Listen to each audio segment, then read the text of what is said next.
Good morning, everyone. I'm Martin Wenzel.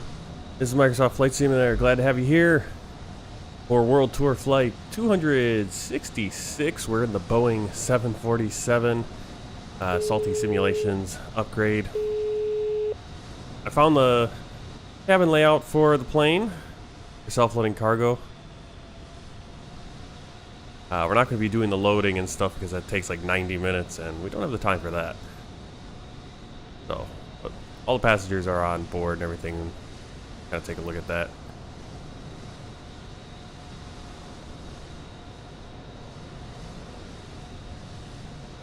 We're here at KOREANAIR. We're going to be flying from Incheon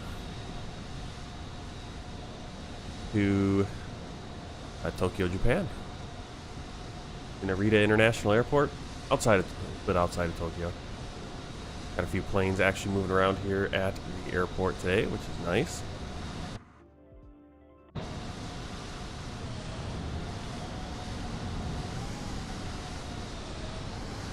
Let's get inside the plane and get things started.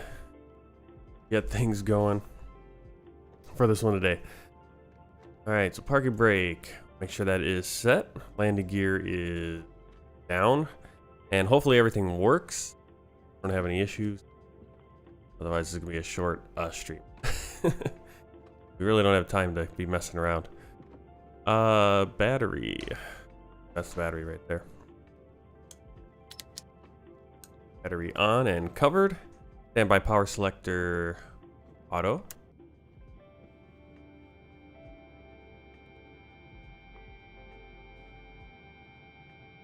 And external power on.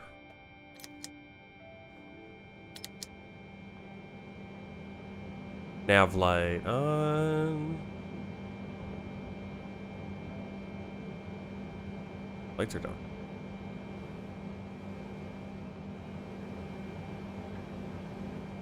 Figure out the camera shortcuts. There we go. Alright, so nav light. There, nav light's on. We'll turn the logo on as well. APU on and start.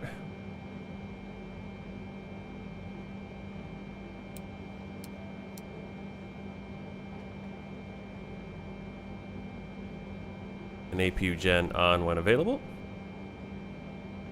Generators continuous all. Those are already on. We right can't. Well, I hope I didn't do too bad a job of teaching how to fly it. I think I do a decent job in the 737. I've flown it a ton between X-Plane and now Microsoft Flight Simulator, and I'm always learning little new things and how to do things a little bit more accurately. Alright, so APU on, generators on, generators continuous, all on, hydraulic engine switches, check that they are on, right there. Window heat. The only problem with this is I don't remember where the heck are. Now I'd love to have the passengers boarding and doing all this stuff. Actually, let's see if we can get GSX to do some boarding. Or what it will do. Boarding requested.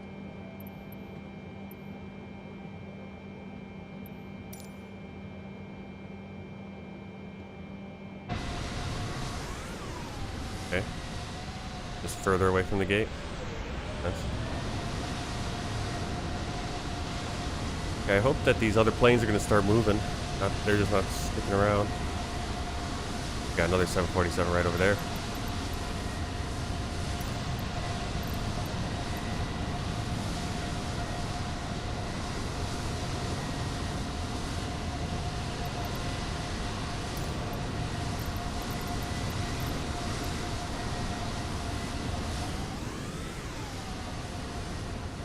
Well, I guess we just won't do GSX today. Won't do a lot of things today, I guess. Part of it's I just didn't work ahead on a lot of it. Alright, so what I want to do, I want to go heading in here.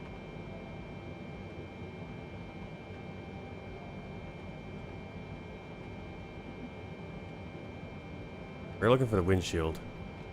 Windshield, windshield, windshield. Anyone know where the windshields are?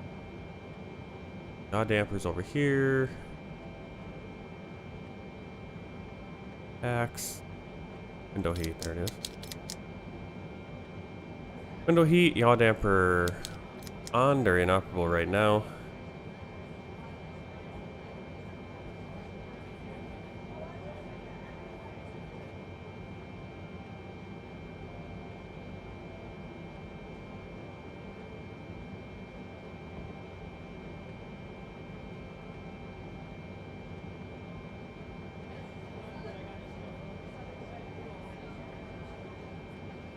Alright, let's get inside the flight computer and get that stuff set up.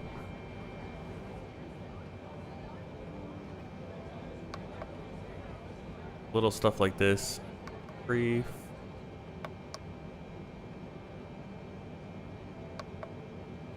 Fuel. Like I said, it's been so long since I've done this, so this is kind of this setup is just gonna like, okay, how do we do this? We're not doing GSI. Then brief. I need to fly this plane a lot more is what I need to do. Fuel 31,000, sorry. Actual fuel way more than that. Oh. 31.5.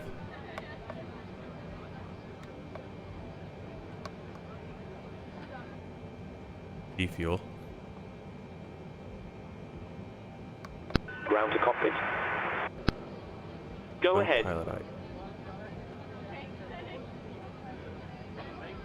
Hi there, just to let you know that we've started fueling the aircraft.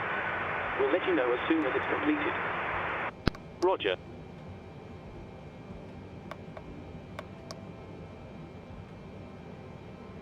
Didn't like my eye.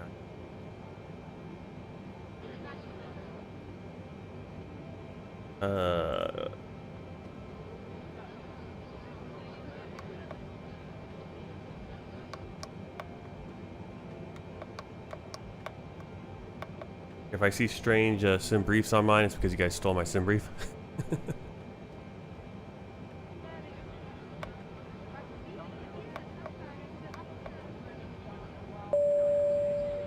There we go.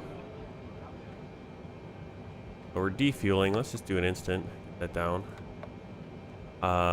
Return options. Payload. Ground to West. cockpit. Go ahead. Hi, Captain. Fueling has been completed. Roger.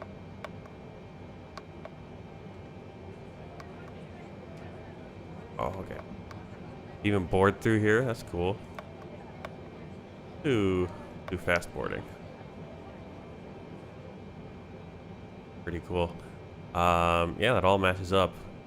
It's been a while since I've done the salty. There's a lot of good stuff in here now. It's really cool. So like I said, I just don't have a ton of time to go through it and play with it as much as I would like. Pilot's visibility. Well, let's go to co-pilot. Pause the touchdown, automatic fuel. And so a lot of, just a ton of stuff in here. Cool. Okay, we should actually go up top and get that, this aligning. Line. A lot of cool things there. Everything going. Okay, so let's get into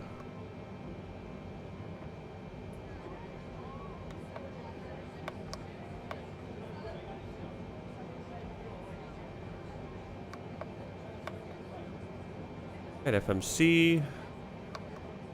This is really nice. Actually, it looks so much better than before. Like I said, this seems like a whole different plane. It's been so long since I've flown it, and it really looks really good. Things are working really nicely. So everything that happens on this flight is, we're just kind of flying by the seat of our pants a little bit.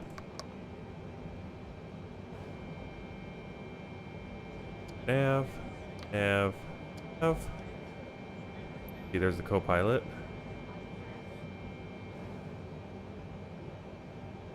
Next page. Route. Romeo. Kilo Sierra India. To Romeo Juliet Alpha. request. It looks like it's going to pull. There you go. Pulls everything in from Sim Brief, which is really cool. Purge it. Load.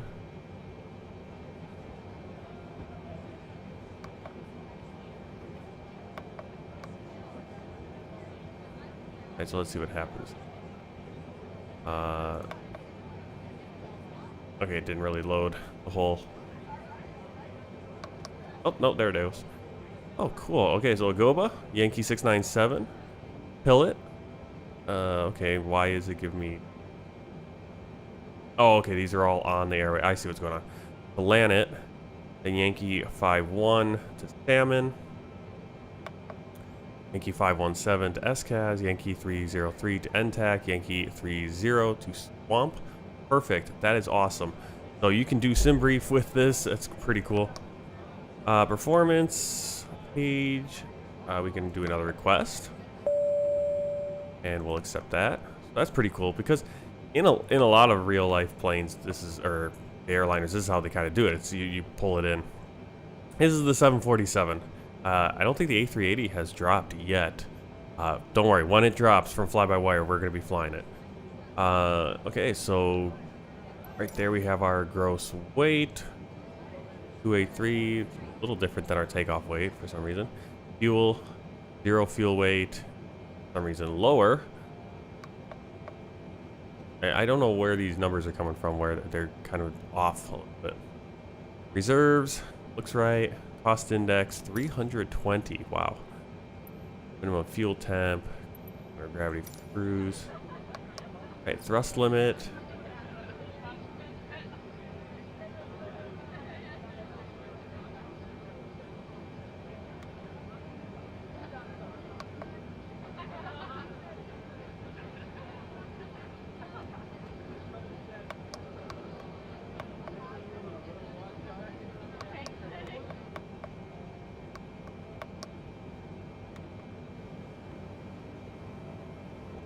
I can't put in flaps. Flaps 10, that's fine. Right. Yeah, some stuff you can't really do anything with still, but really good. Yeah, see, it'd be cool. You could do the send request. Okay. I think I got most things in there. Departure. Minimums. Minimums. Minimums. Minimums. Minimums. Minimums. Minimums. Minimums. Minimums. Minimums. Minimums. Minimums. Minimums. Minimums. Minimums. Minimums. Didn't even realize we had the FB over here. Minimums. Minimums. Minimums. Minimums. Hey, shut up. Minimums. Minimums. Minimums. Minimums. Minimums. Minimums. Minimums. Minimums. Minimums. Minimums. Minimums. Minimums. Minimums. Oh, I love it when something like that happens. Like, just be quiet. So now that's just going off on its own. Cool, cool. Minimums. Minimums. Quiet. Minimums. Minimums. Incheon clearance, Korean at 551, gate 37, request clearance to Narita with information Delta. Minimums. Korean at 551, clear to Narita via EGOB 2 Alpha, departure, runway 33 left, initial climb, flight level 200, then as filed, squawk, 6752.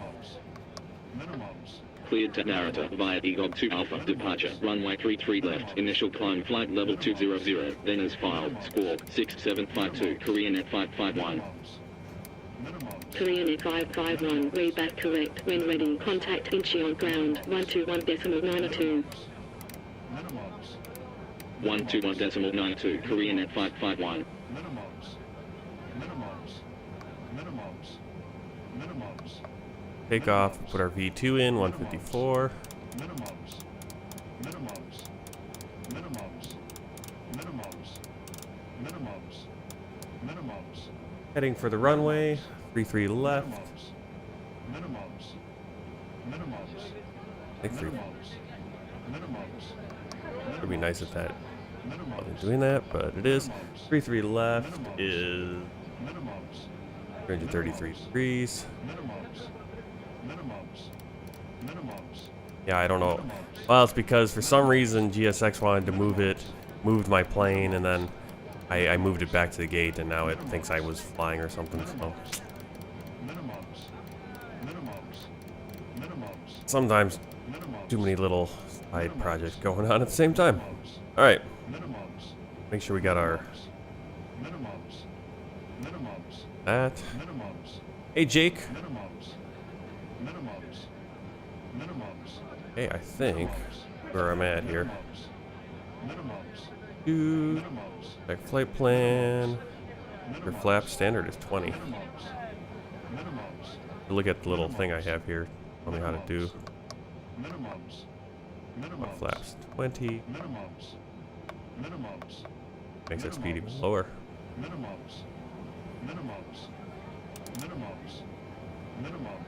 Seems really low, doesn't it?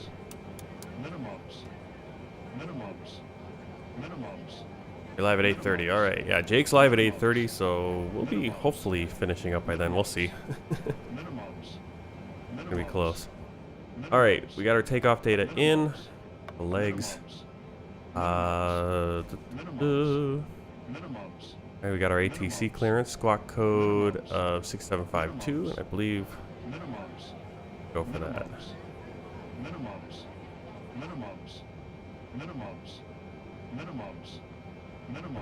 Oh, there it is.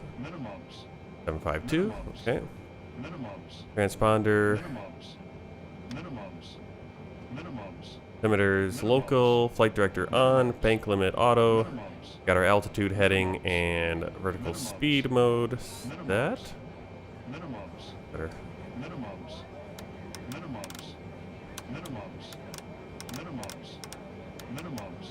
1500. That's what it says to do. Speed is V2 plus 10. That's about 200 knots. Not at all close to what it's saying. We'll go. I don't know. We'll see. All right, we are ready here, so let's get our pushback and start up. Runway vacated with Charlie 4. Incheon ground, KOREANAIR 551, gate 37, request pushback and start up.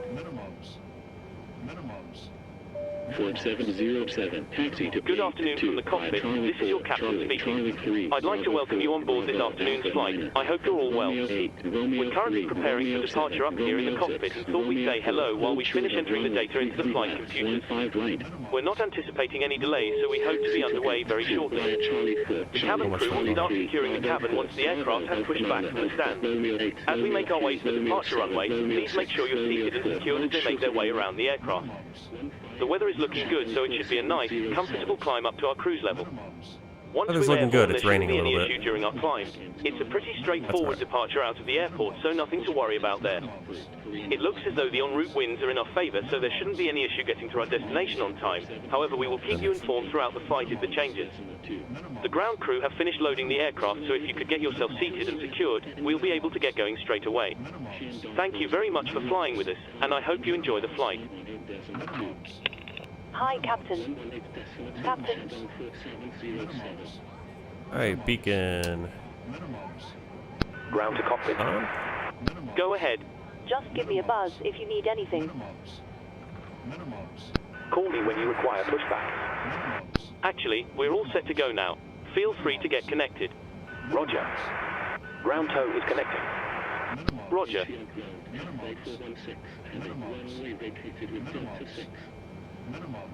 Alright, so tug is connecting. Now obviously we can't see it because it's just going through self-loading cargo because GSX is not happy that I'm parked at this gate. But in real life, these bigger planes do park at this terminal, Terminal 1. Of course, this is Just a reminder, if just you're using software to track the your default virtual airline flights, Incheon you might want to airport, start so it now if you haven't already. that's our issue. Roger. Ground to cockpit. Go ahead. Tow is connected. Release parking brakes when ready to push back. Roger. Alright, let me take a look. We're going to push back to on our tail to the right. We are ready. Parking brake released. Roger. Toe is attached. Steering pin is inserted. Stand by while we start pushback. Incheon Minimums. Cabin crew, arm the doors, please. Okay, Captain. We're clear of the stand and you're free to start engines. Minimums. Minimums.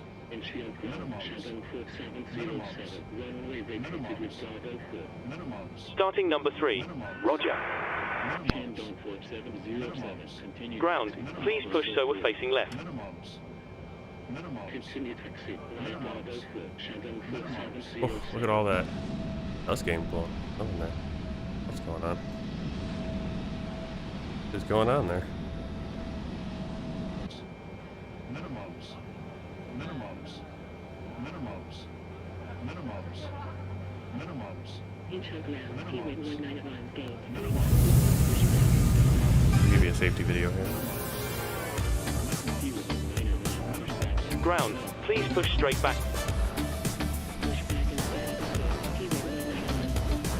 손님 여러분, 지금부터 기내 안전을 위한 안내 말씀드리겠습니다.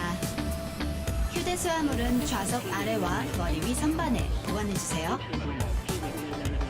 좌석 벨트 사인이 켜지면 벨트를 매주시고 풀 때는 Yeah, I 덮개를 don't know why we turned off 올려주세요. the parking brake. 좌석 벨트 사인이 꺼지더라도 항상 벨트를 매주세요. Why is this guy taxing? I mean, they're doing it on all of them. You see, this one's just losing his mind too.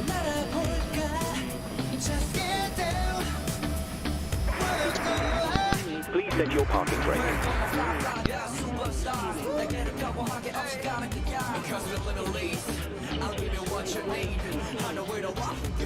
Starting engine 2. Roger. 비상구마다 안내 사인이 있으므로 가까운 비상구의 위치를 I 확인해 hope that 주세요. minimum goes away. Otherwise, it's gonna be a 비상구는 long 표시된 flight. 화살표 방향으로 손잡이를 돌리거나 올려서 열어주세요. 비상 시에는 비상구까지 유도등이 parking brake 켜집니다. set. Parking brake is set. Roger. 스마트폰 등의 Stand by. 전자기기는 Please keep your parking brake on while we monitor engine startup and disconnect the 사용 tow. 가능합니다. Roger. 단, 승무원의 요청 시에는 사용이 어려울 수 있습니다. 좌석 틈새로 We'll see. I think it looked fine just now, so we'll see how it goes. Yeah, if I can't move and it's doing something weird.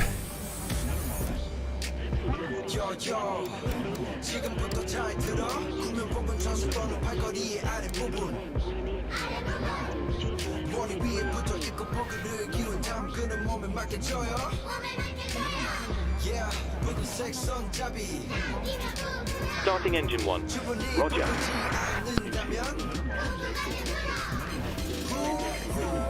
Starting engine 4. Roger. 탈출 직전에 부풀려주세요.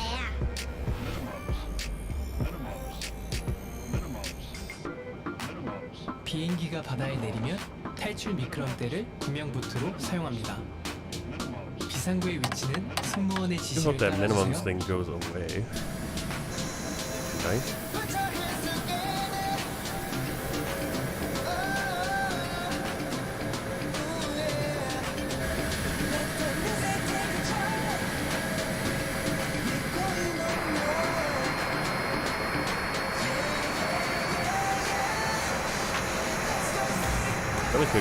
Really cool camera views. There we go. Flaps are still coming down. All right, Jake, you have a good flight too.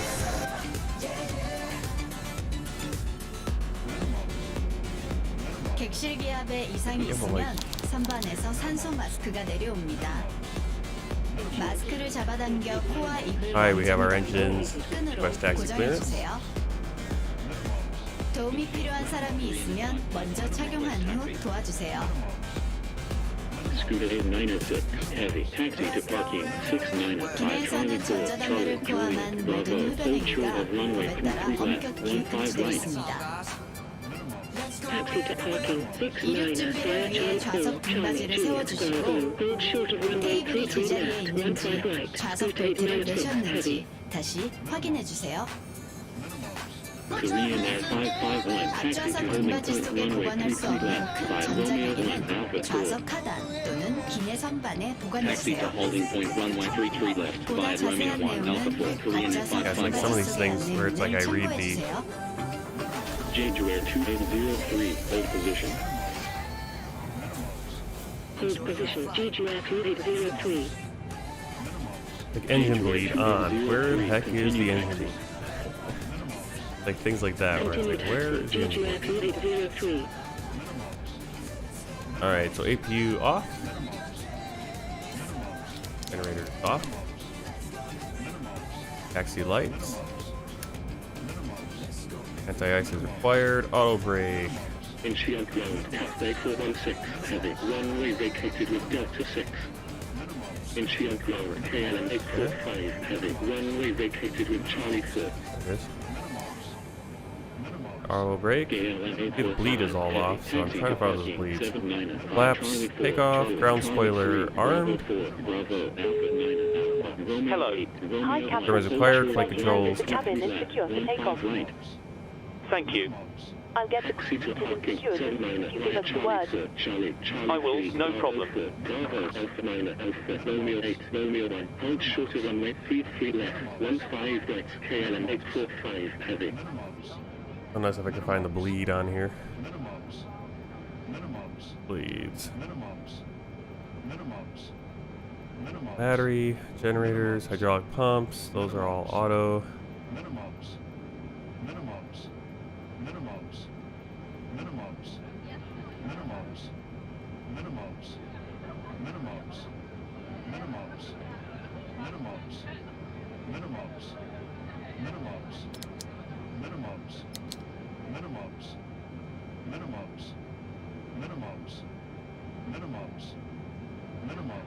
Oh, there it is, engine.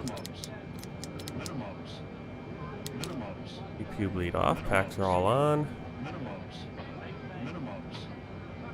Getting the feeling like my checklist is out of date here because it seems like there's a lot of stuff like got these stabs and stuff. This. Actually, I wonder if these are the fuel pumps and I should have had these on.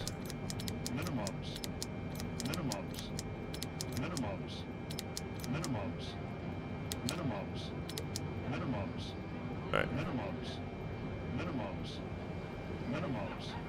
Incheon ground, Cathay 416, heavy, runway vacated with Delta 6. Incheon ground, KOREANAIR 552, heavy, runway vacated with Delta 6. Incheon ground, Right. DJA 2205. I think we're ready to go. Request pushback and Do it. start up. And hopefully once we're in the air that minimums goes away. Because that's gonna be annoying. 118.2, KLM 845, heavy. KOREANAIR 552, heavy, taxi to parking, 685, Delta 6, Delta 3, Delta Bravo, Delta 2. Taxi to parking, 685, Delta 6, Delta 3, Delta Bravo, Delta 2, KOREANAIR 552, heavy. Jaguar 2205, pushback and start up approved. I don't know what's going on. This guy. It's being air cargo. Incheon ground, Kong 918, heavy, runway vacated with Charlie 4. Incheon ground, Jaguar 2205, request taxi. Jaguar 2205. Yeah, I like KOREANAIRs. I think they bought, they took over Asiana. I think Asiana's all that's gonna disappear, which is disappointing because I like Asiana's livery too. I mean, I like both of them. It's like cool to see them both out there. Alright, so we're going 33 left right here is our holding point. I really hope that it turns off. Taxi to parking, 115, by Charlie 4, Charlie, Kilo, Bravo, Lima, Alpha 19, Romeo 20, hold short. Gotta be a way to turn it off, right? 15 right, Kong 9 Incheon ground, KLM 845, heavy, runway vacated with Bravo 4. KLM 845, heavy, continue taxi, 5 Bravo 4. Continue taxi, via Bravo 4, KLM 845, heavy. I like how we're at the holding point, and it's telling me to go over to golf and then go to the holding point. Do you know the airport? Takeoff, please. KOREANAIR 551, contact Incheon Tower 118.2. Killing me. 118.2, Korean at 551. Alright. Scooter 906, heavy, contact Incheon Tower. Incheon Tower, Korean at 551, runway 33 left, ready for departure. Regret making that little move with the plane. Korean Air 551, line How up much? runway 33 left. Line up runway 33 left, Korean at 551. Incheon Tower, Scooter 906, heavy. Yeah, I'm sure there is, but I have no idea where it is. You know what I mean? Scooter 906, heavy, hold position. Hold position, Scooter 906, heavy. I mean, it's like I just don't know this plane good enough to know where all these dang switches are. Well, usually like the warning, it's like you just click the warning thing that turns it off. Oh, yeah. Incheon Maybe. Tower, come 9 If I knew where it was. Request cross runway 33 left, 15 right. I knew I should have done a flight the night before. Well, I still would have run into this problem because I would have. The problem is like an airport like this just isn't set up right. GSX is all wrong with it, and so I should just not touch anything. And the plane moved, and so then the plane's like, "Oh, you're at your minimum." So blah blah blah blah. It's like no.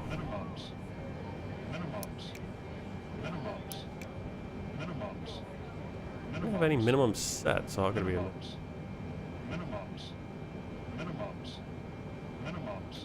Korean Air 551, wind 029 degrees at 9 knots, runway 33 left, cleared for takeoff. Runway 33 left, cleared for takeoff, Korean Air 551.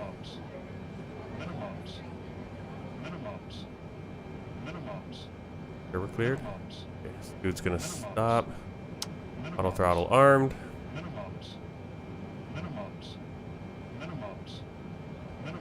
Flaps auto brake. Thing is set.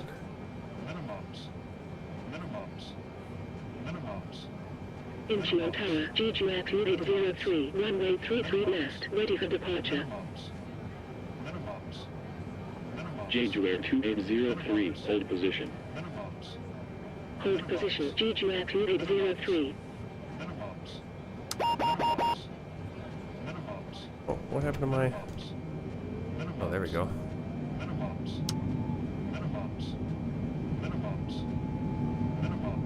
For some reason my thrust didn't want to go.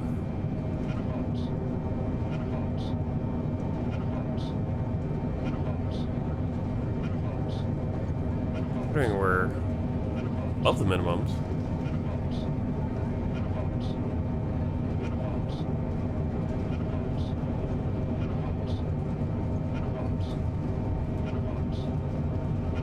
That was.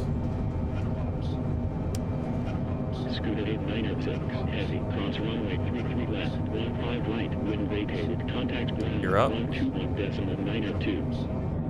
Cross runway 33 left, 15 right, wind vacated, contact ground.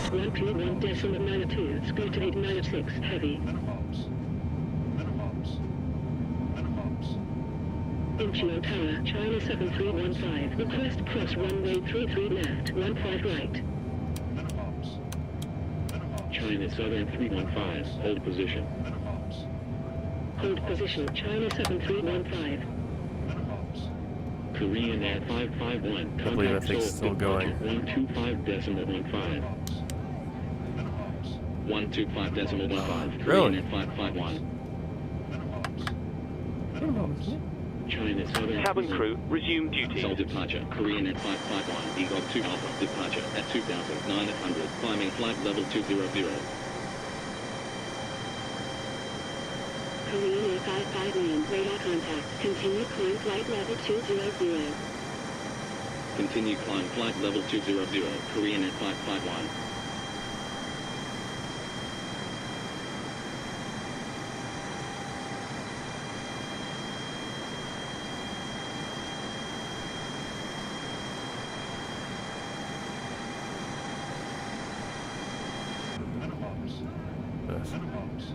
Well above the minimums, whatever minimums there are. I like how the autopilot's like, oh yeah, speed limit 250. Pfft, just blow past that.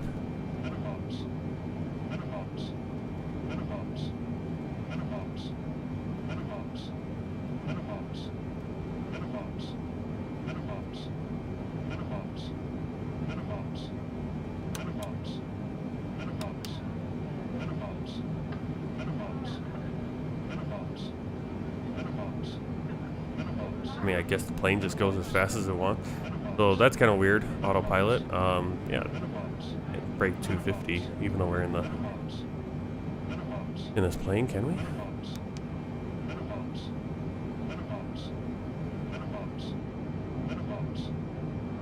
Yeah, I know that's annoying. So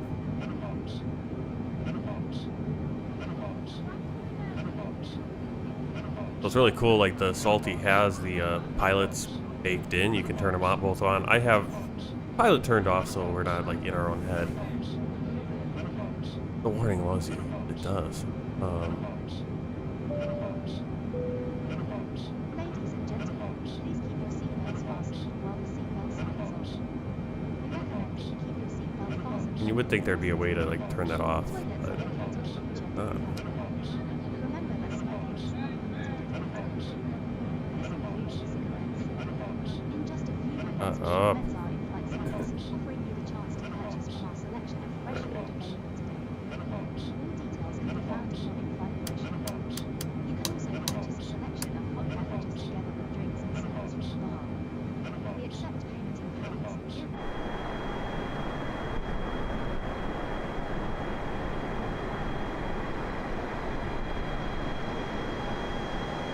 Yeah, they really do. The warnings do. Yeah, Roblox is a huge game.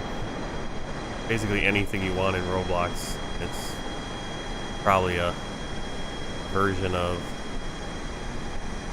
every game out there probably on Roblox. A Roblox group. All that rain right over the airport.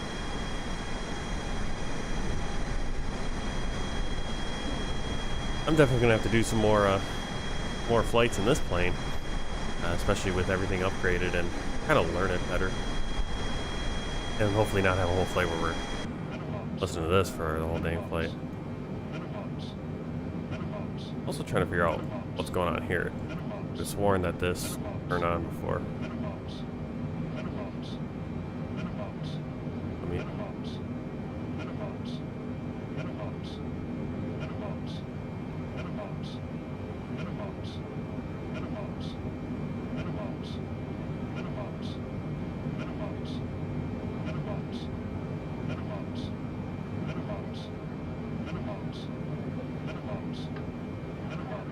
Hey.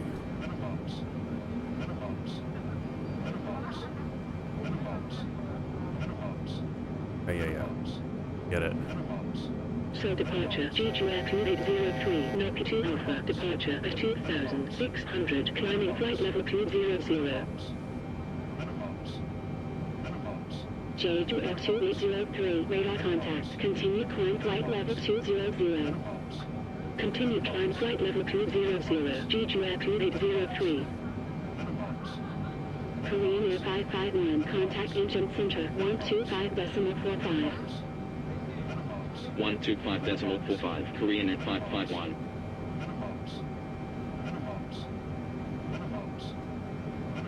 Incheon Center, KOREANAIR 551, EGOT 2 Alpha, departure at flight level 200.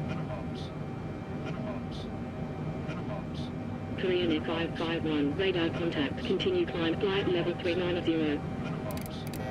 Continue climb flight level 390, KOREANAIR 551.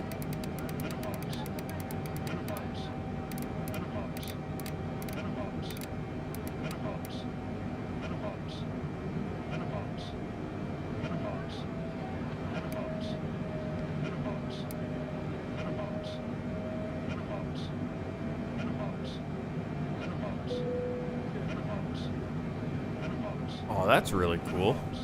So I just hit self-loading cargo. I turned off the seatbelts on self-loading cargo, and it turned them off in the plane. So there is like it didn't do the knob there, but it interacts with the. There's an integration between Salty and self-loading cargo, I guess. Which is pretty cool. However, for your safety, we do recommend that you remain seated with your belt fastened at all times during the flight. Thank you.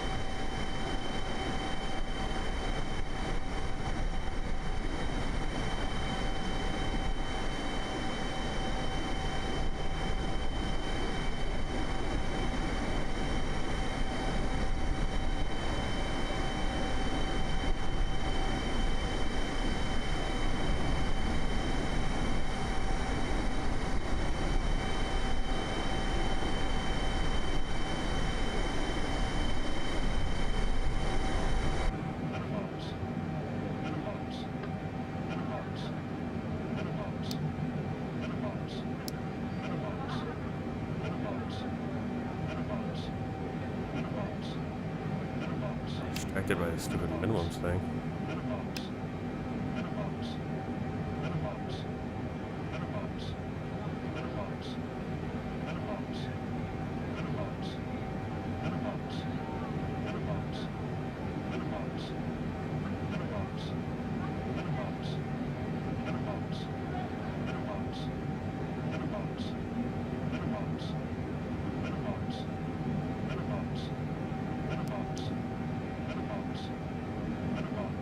Wow, it's got the whole checklist in here. Pretty cool. I think we need to use the cursor. Oh, yeah.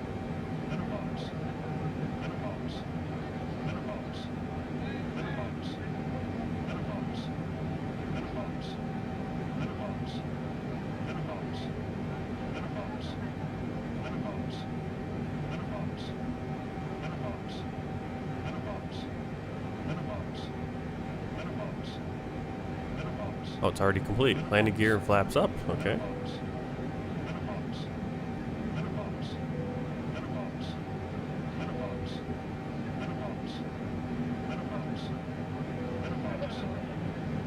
But I went to the descent one.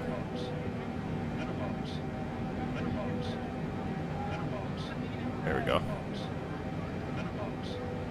Yeah, minimums. I think we're well above the minimums. Alright, we're still not out of the clouds. Wow.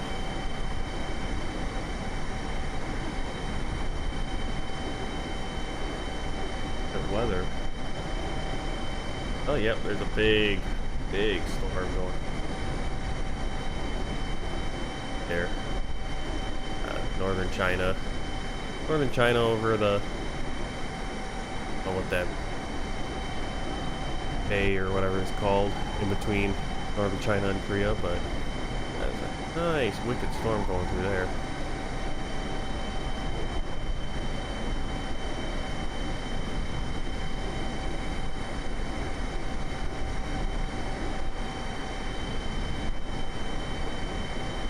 It's just the storm. Yeah, all the storm clouds here. Just finally getting out of it. Actually, we're still going to be kind of running along it on our route here.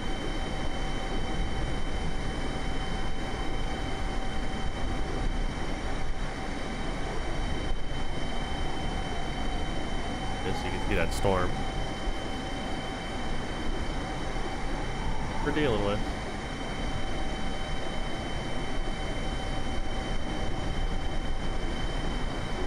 And a helicopter flight in there.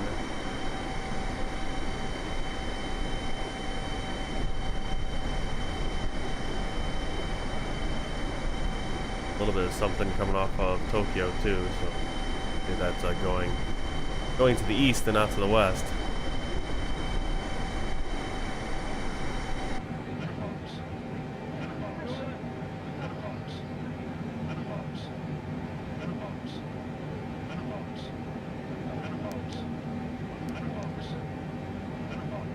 I don't recall a lot of this being available in the the Azobo version of this plane. And so the Salty, and even the last time I flew the Salty plane, I don't remember all these being available.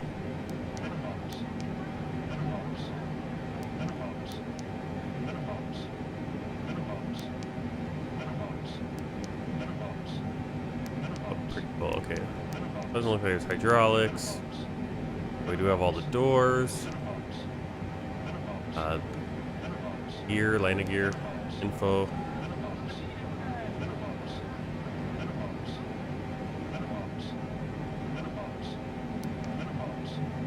Engine.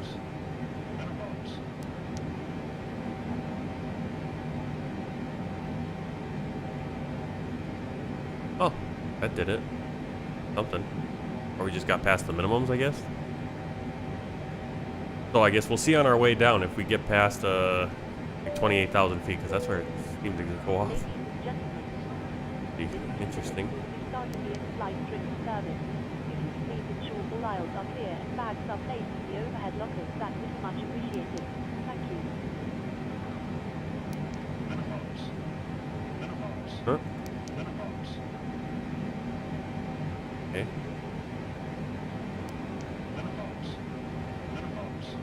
So that I have to have this on stat. I have the stat on. Doesn't do it. Incheon Center, Tiro 307, Osprey Alpha, departure at That's a flight bummer. level 190, climbing flight level 200. Wow, we are still in that weather. Tiro 307, radar contact, continue climb. Yeah, I definitely want to flight fly this 330. plane a lot more. This, Continue I mean, climb flight level it's just, I mean, come on. 330, It's such a 307. cool plane. And especially with the salty mod now. Now, of course, we'll see how it goes on the back end of this flight, landing, and if I can figure that out. A lot more functionality up here. A lot of the buttons you can press before you can now. Still a lot to be done, and hopefully they keep working at it.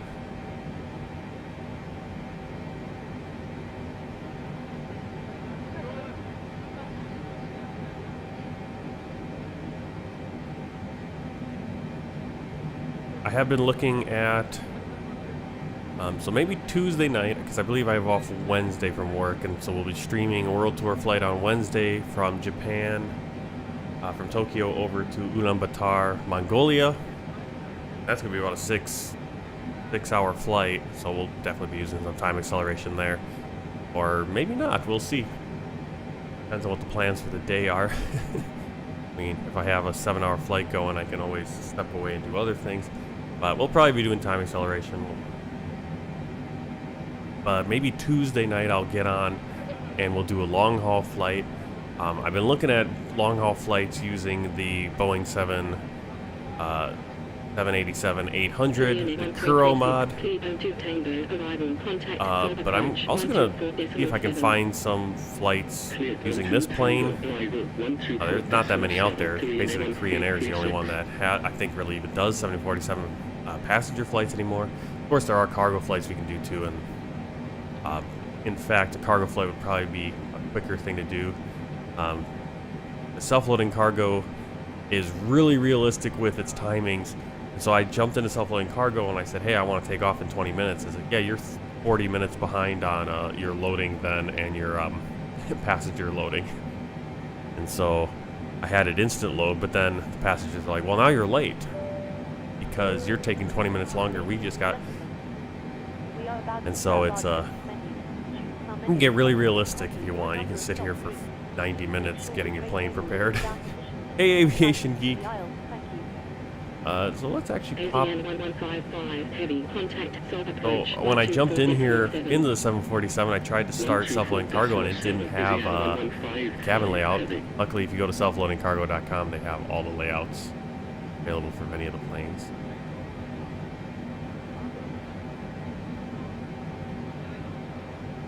So let's check out the passengers here.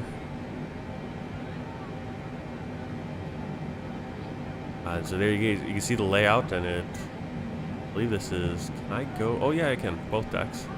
There you go. So you can see both decks. There's a lot of room up there. Holy cow! How about first class, right? Now this is just one layout. There's multiple different layouts. You can create your own layouts based on different airlines. Like here, we only have this. I think only 14 cabin crew on this one. There was another layout where I believe there's 27 cabin crew and it's got over 500 seats, so they stuff in a lot more. Yeah, it is sad. I mean, you know, I suppose the economics of it don't make sense anymore. Yeah, it's a really cool plane. I wish I had. I hope I can get it. I hope I can fly in a 747 before they retire them for passenger flights. But yeah, we have how many passengers today? Go on the passenger manifest and tell us. It's so long to load that in. We got 14 crew. It looks like. Yeah, because we got galley 13, galley 0, so the galley 13, so we got 14 crew. The one thing about self-loading cargo is there's never any children on the flights, except for unattended minors, and there's like 1 or 2 of them, and then everyone else is adults. So no one brings their kids. So it looks like we have 3, 4, 5. Oh, there. Oh, look at that. And now, this is the first time I've seen a child on a flight with self-loading cargo. Right there, child. That's the first time. Now I've seen unattended minors. But this is the first child. Now, whose child is it? It's just kind of randomly sitting here. And there's Camille Anderson, so maybe her child? But they're not sitting next to each other? Oh no, different Andersons too. But there's another on, where is it? Are they like that? Okay, but unattended minor. Unaccompanied minor. Unattended, unaccompanied. But I saw one child there. One child who also seemed unaccompanied, technically, because I don't see their parent. Good afternoon once again from the cockpit. I hope all is well with you and you enjoyed flying with us so far. We've reached our cruise level and are currently flying at an altitude of 39,000 feet. We're making good progress towards our destination and expect to arrive on time as planned. I'll leave you now in the capable hands of our fantastic flight crew, and you'll hear from me again when we're about to start our descent. Thanks very much.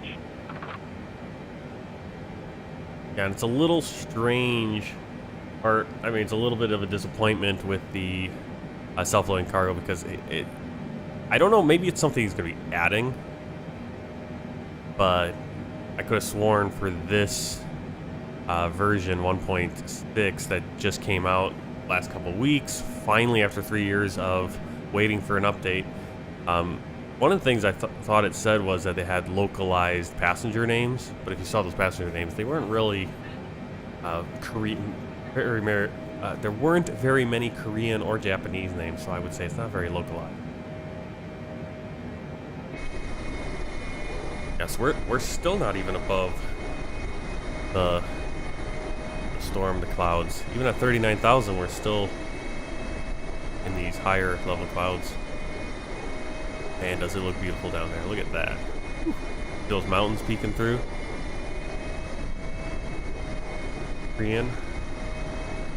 South Korean landscape. Just about at the shoreline. We should start seeing some water down there. Actually, over here I think you probably can, but...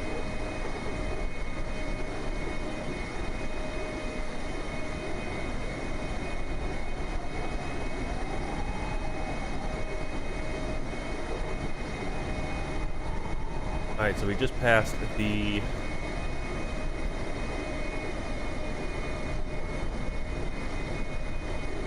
Kilo Alpha Echo VOR.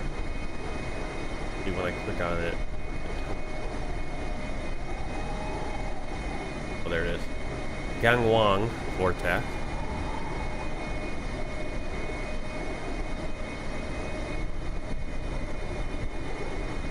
Absolutely beautiful.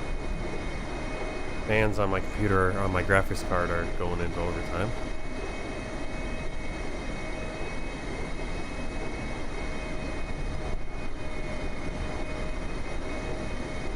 Oh yeah, Aviation Geek. Yeah, not only is the last, okay, so the last 747 was delivered to Atlas Air, and so that's not even a passenger 747. It's like even the last one being delivered is just for cargo, and so. You know, with the cargo ones, you get to see them. You get to see them flying overhead, or see them flying in and out of the airports, moving around the airports if you're doing some plane spotting, but you can't even fly on it. So, yeah, I think KOREANAIR is the only one that has any 747s, this being a real-life flight, 551.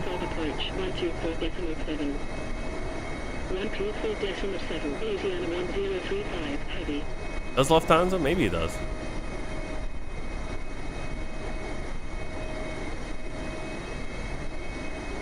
Let's see if I can...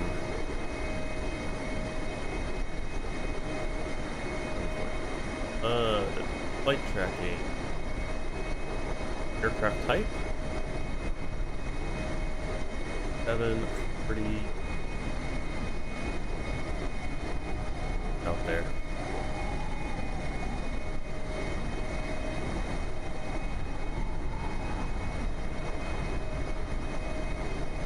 Yeah, Lufthansa. On cargo, Cathay Pacific. I wonder if Cathay Pacific still, or if that's just cargo.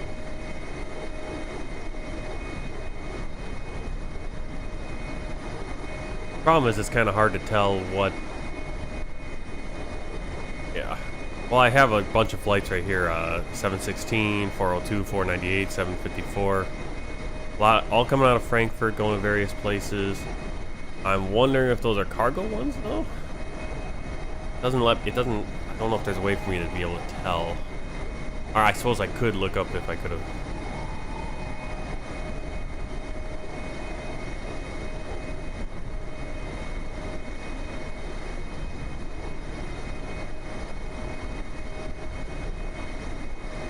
Yep, a lot of these are cargo. Well, I don't know. Like I said, Lufthansa, Korean. But then yeah, you got UPS, Polar Air Cargo, Silkway West. I don't know what that one is. Silkway West. That's Azerbaijan. Wonder if that's a. Oh, get the pictures of the plane. No, that's a cargo.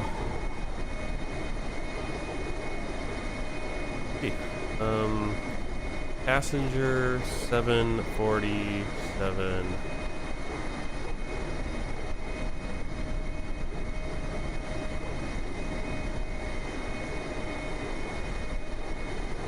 Alright, so this is an article from 2022. 6 airlines still fly it.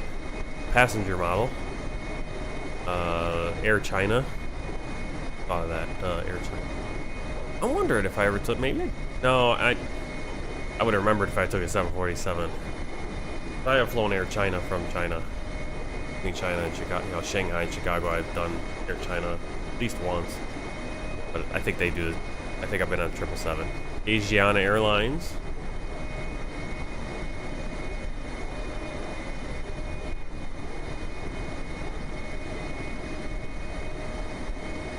They just have one 747-400. Air China is still operating at least one 747-400. KOREANAIR has 10 747-8s, what we're flying.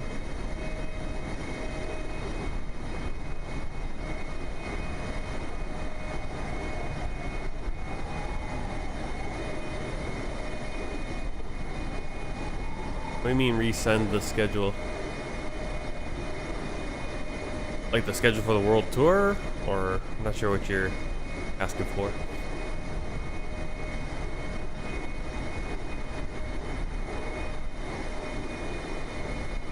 Yeah. Not really a schedule. Well, it's kind of scheduled out a little bit.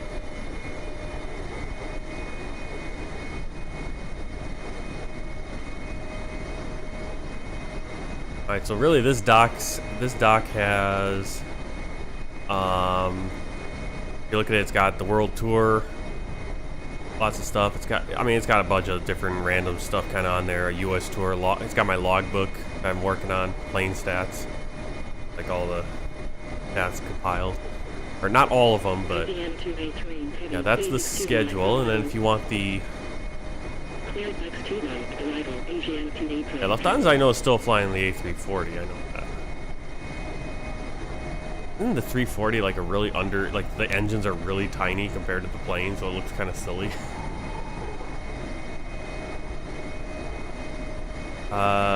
As the largest operator of the 747 in the world, Lufthansa continues to use the aircraft as its long-haul workhorse. All right, German airline operates 27 of them. Okay, I did not know that.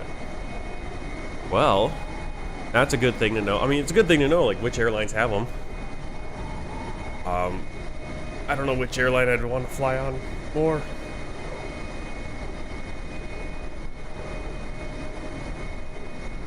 I am German myself. I have German ancestry myself, but I tend to like the Asian airlines for their service. But I've never flown a European airline, so I shouldn't be too harsh on that. But between U.S. airlines and airlines like Air China or Asiana, I don't know if I've flown EVA Air. We're planning on flying EVA Air. We're gonna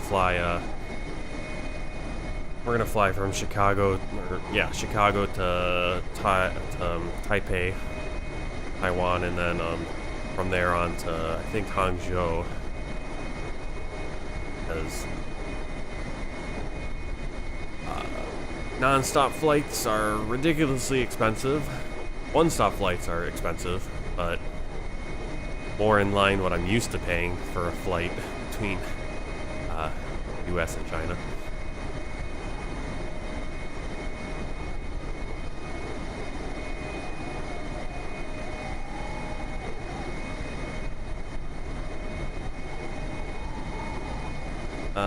Iran-based KOREANAIR has been operating their Seoul 747-400 between Beijing and Tehran.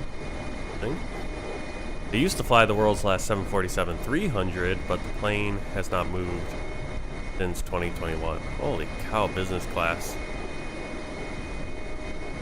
Someday when I have money, I'm gonna fly business class. Have some leg room. When you're 6'4" like me, I mean, economy is hard.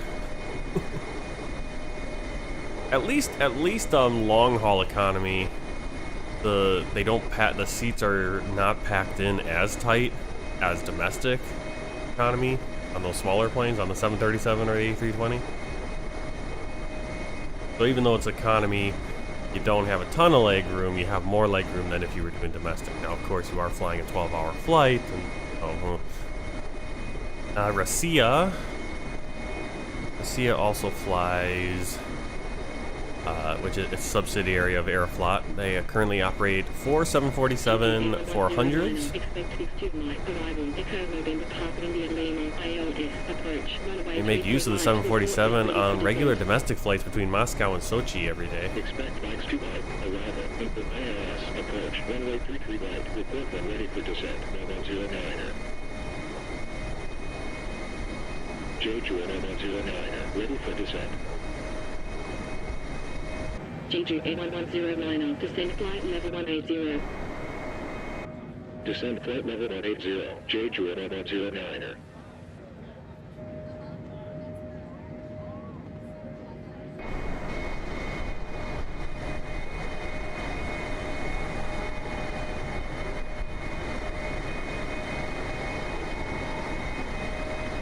That's the island of Ulung. Yep.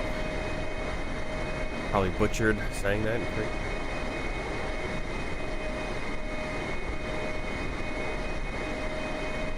My little green patio. This is falling YT on an alternate one. Alright. That has so many camera angles.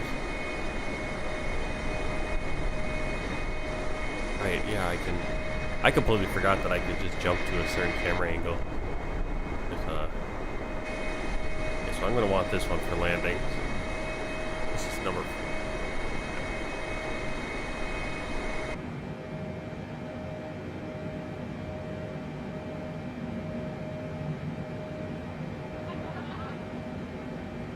Pretty quiet plane, actually.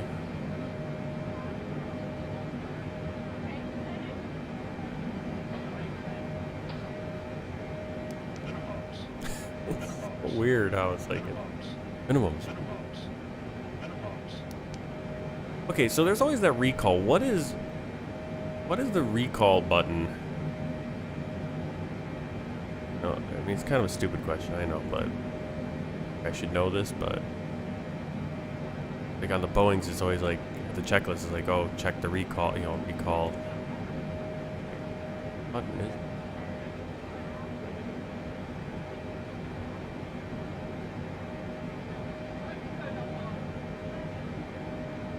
Or I think it means recall. I mean, it's RCL, I think, is... Sometimes I think something means one thing and it actually plays a different thing.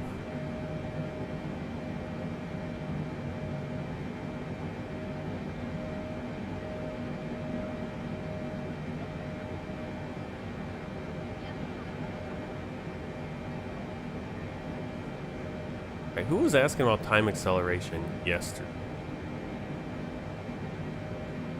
I don't remember.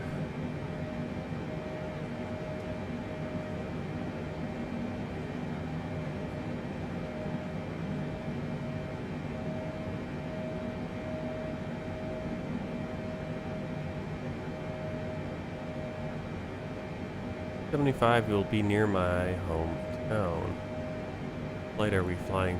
275. Oh, yep. Oh. Oh yeah, that's right. You're out in you're out on the island. What? Is that Borneo? Is that the name of the island? Yep. Yeah, we'll be out there by Malaysia. Flight 275. They flying YT, or My Little Green Patio now, is referring to is the we're flying from Hong Kong to Brunei, our Brunei International Airport. And we'll probably fly, maybe we'll fly over your hometown when we fly from Brunei to Singapore on the next flight.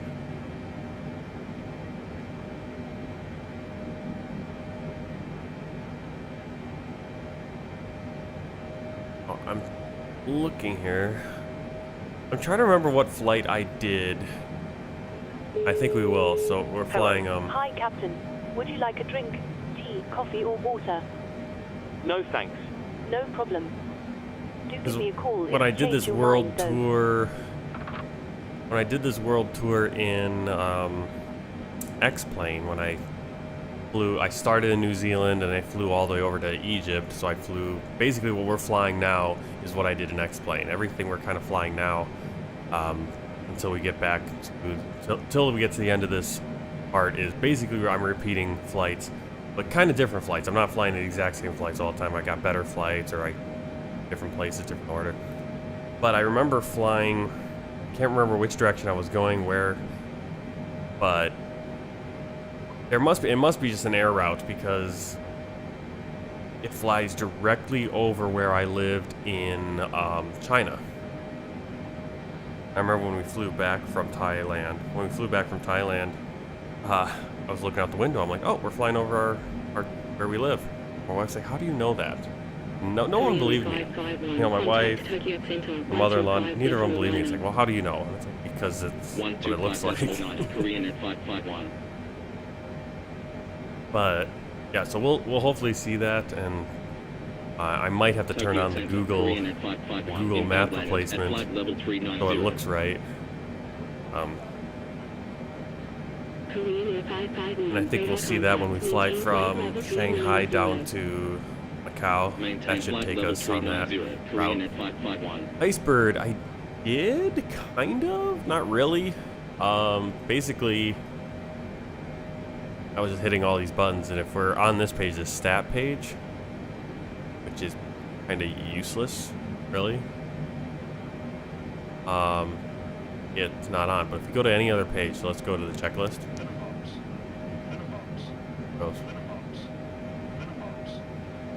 What is this?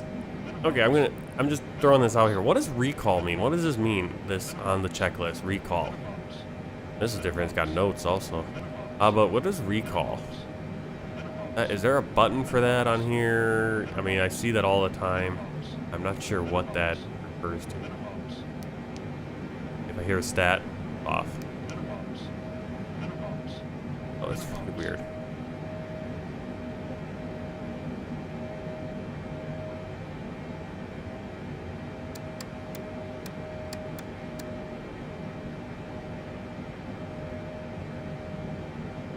Recall the ancient warnings. That's what it is. Ah, okay. Sim rate 1. Okay, so if you guys just heard that, I just turned on FS Sim Rate Bandit. So I know someone was asking about this yesterday. I'm not sure who it was.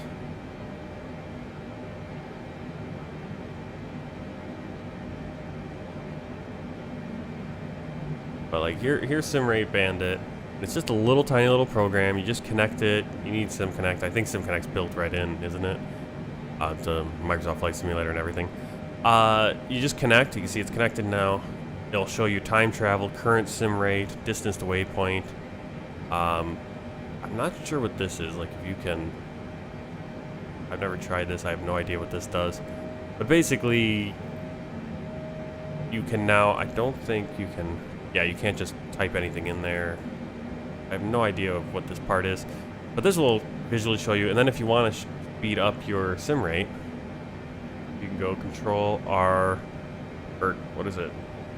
Control Alt R and plus.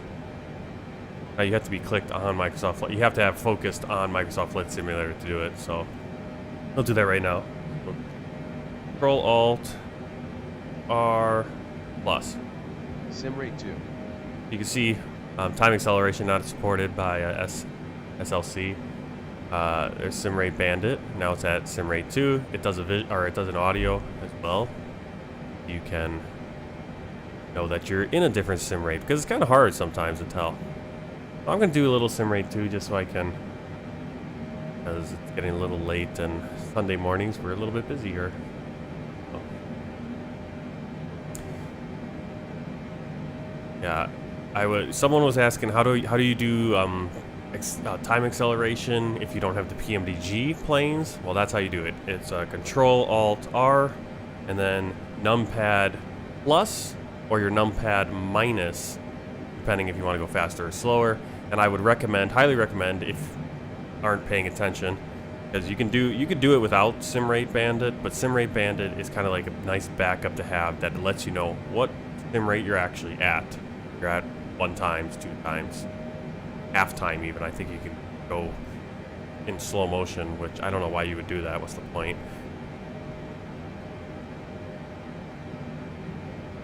Suppose if you're just really overwhelmed with all the stuff you got to do on the plane, you just want to slow things down. I don't know. But we're at sim rate 2 right now, just for the fun of that. I'm a progress page. Good. Right.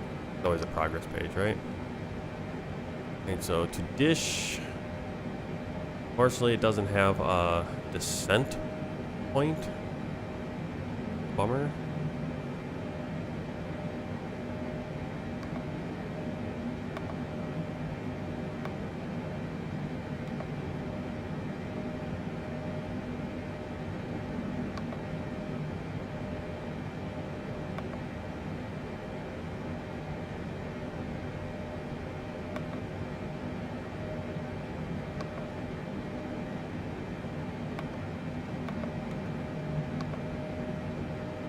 Well, that's because we're never descending. We're just going to go into Tokyo at flight level 390. The reason, let's see, what is this? When the master caution button is pushed, also known as recall, the system with the single failure will stay illuminated. Oh. Okay. Really? If we press the master caution... So when it says do recall, you're just hitting that master caution to see if there's any failures. Well, we did pull out the QNH yesterday for the 737 to figure out why we were having... We lost our auto pressure system for a while. And I don't know what I did, but it came back. I did one thing, and I think it might have been the thing that made it come back. It might not have been. It might just come back on its own. I wasn't paying attention, and suddenly I'm like, wait, the numbers are back. And the light has gone off. The reason behind the recall check is that some single failures do not throw a master caution by itself, but when checking the recall function will enunciate themselves. It is to be emphasized that the recall can only be performed successfully if all 12 lights have been illuminated. Okay. Where'd you find that?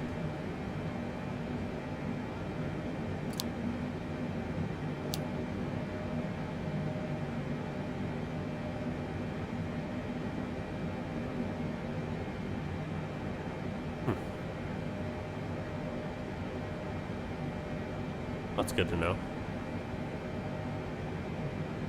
Both. Alright, well, I'm going to put in an approach here. Planning on runway 34 left for Narita, so... Okay. So arrival... ILS, hopefully. ILS. 4 left. 34 left.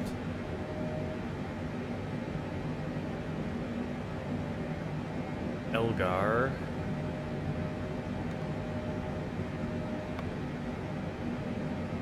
Swampy.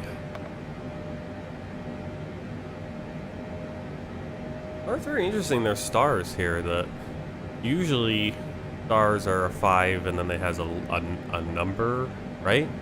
Isn't that usually how the stars are?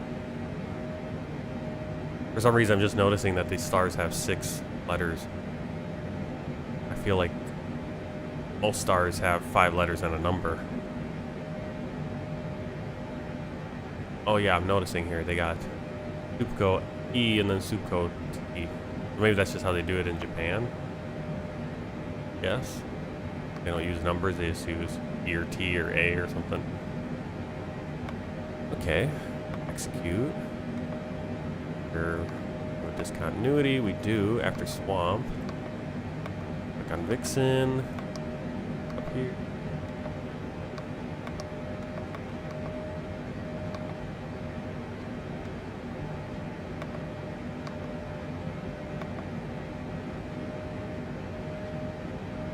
Found it on Google. Alright. Well, thank you. Okay, so I know at least it's like we press the master button. Master caution button does it, I guess. Gentlemen, just to let you know that we've just begun preparing the service. This will be starting service shortly. If you could please ensure all aisles are clear and bags are placed in the overhead lockers, that would be much appreciated. Thank you. Alright, sim rate 1. I want to see if we can get a top of descent now. We still don't.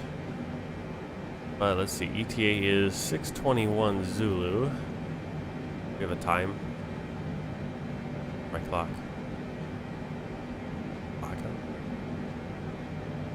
Not that. That's real time right there. I think the date is wrong. Okay. Yeah, do we have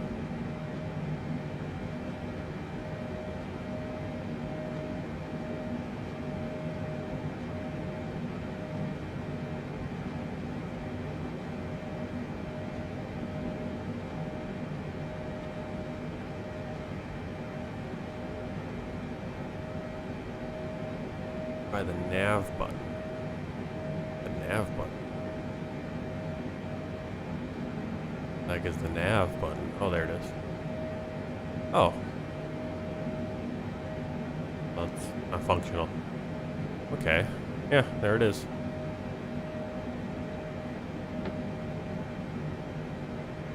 Oh, okay. So, like, you'd hit that. It's also the cancel button, so I suppose that cancels like the master caution warning button, I suppose. But you'd hit that and then, at least on this plane. Okay, but the recall has something to do with like the master caution and all that stuff. You know, making sure there's nothing, I'm assuming making sure there's nothing missing. No problems. Plane. Right, I guess I could put a fix in, I suppose.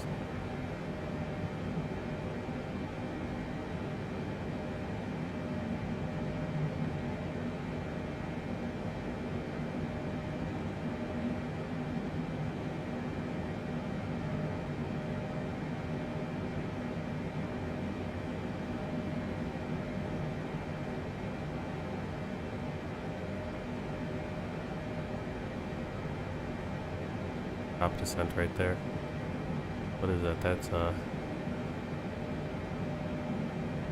why doesn't it show me the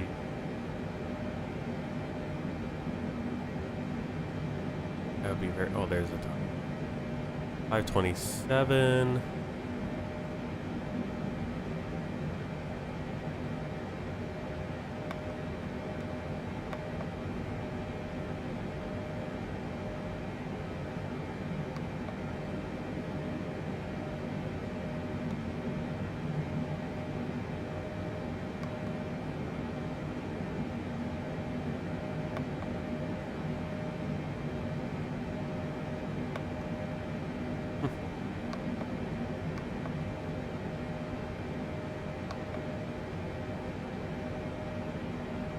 That's pretty cool.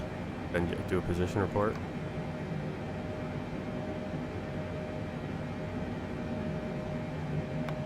Pretty detailed, actually, some of this stuff.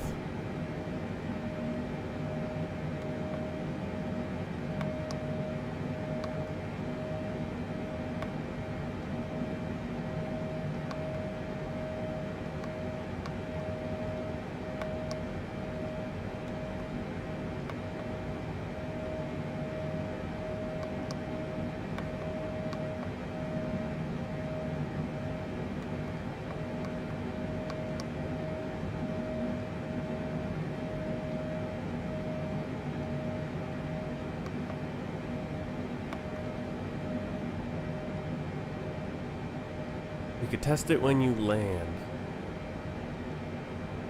Yeah, we'll see. We'll see what we can. Oh, well, I don't. We can't really test it because it just doesn't work.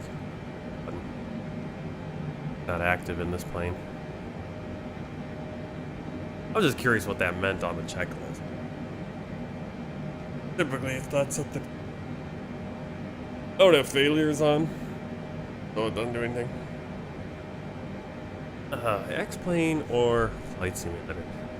I'm still, even though I haven't even touched X-Plane. I think I loaded up probably a year or two ago, and all my mods were out of date, and so everything, it's like, I couldn't even do a flight without turning off all the mods I wanted to do.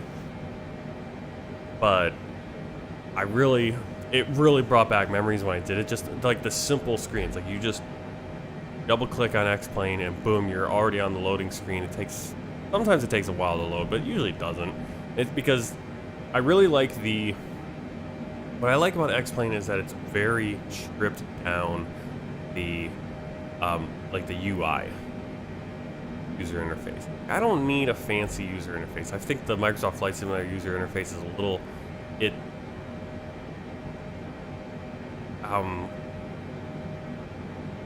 too much. I mean, it sometimes doesn't run well. I mean, sometimes it's like, because there's so much going on with it. It'd be nicer if sometimes I'm like, could you just strip this back and make it very basic so that I can get into the flight, get into what I want to do, as opposed to, let's say, the menus are kind of, have to have the animation or whatever crap. Yeah, I know someone asked me about, like, what do you think about the flight dynamics? I remember X-Plane. That's why I got X-Plane originally. I mean, when I got X-Plane it was 2018, so there was no Microsoft Flight Simulator yet. I mean, you had Flight Simulator, like an older Flight Simulator, but there was no competition. So at that point, it was like either X-Plane. I didn't even know about Prepare 3D. I think I was watching. I don't know where I heard of X-Plane, where I discovered it. I want to say I watched someone streaming it or YouTube video like Jeff Fabiano or something, but now that I think back, he might have been, because I would always watch Jeff Fabiano, and he had a like Tower 3D, which I got, which you kind of play as an ATC, just always fun. And then I did 20 minutes. Good afternoon once again from the cockpit. I hope all is well with you and you enjoyed flying with us so far. I did, we expect to be descending in around 20 minutes. I think he might have done a video about, the forecast is looking good. There was, so it should be a I nice think Dovetail Games the came out with like a We're flight not simulator. Any delay, so we should be able to land fairly quickly. I can't remember what it was called. Once we do start our descent, please make sure to listen but it wasn't carefully good, to and any it kind of instructions from our disappeared cabin really crew quick. and pay special attention to the seatbelt sign. I think Thanks very much diving for into flying that, with I us, think and I I'll speak to you discovered again X-Plane, or I found, somehow found out X-Plane. I learned about how it had the really good flight dynamics. It's a more professional platform. It's an actual, it's used in simulators at a certain levels in certain places. I was like, oh, that's cool. If I want to get into doing flight simming, why not start there? And the primary reason I jumped over to Microsoft Flight Simulator, I mean, I think I bought X-Plane for like $20, and I spent maybe $30. I think I spent $30 on World Traffic 3, and that's about it. Everything else, it was fine. It was great. I mean, ATC could have been better. That's always the thing, ATC's always the thing. But I looked at when Microsoft Flight Simulator 2020 was announced. I think the thing that caught my eye was the automatic downloading of the satellite data. Like everywhere you fly in the world, it's pulling in data, that ground data and the imagery, right? Now most places in the world in Microsoft Flight Simulator, it looks really good too. Now some places where it's a little, but that's based on what they're pulling in. They can only work with what they got.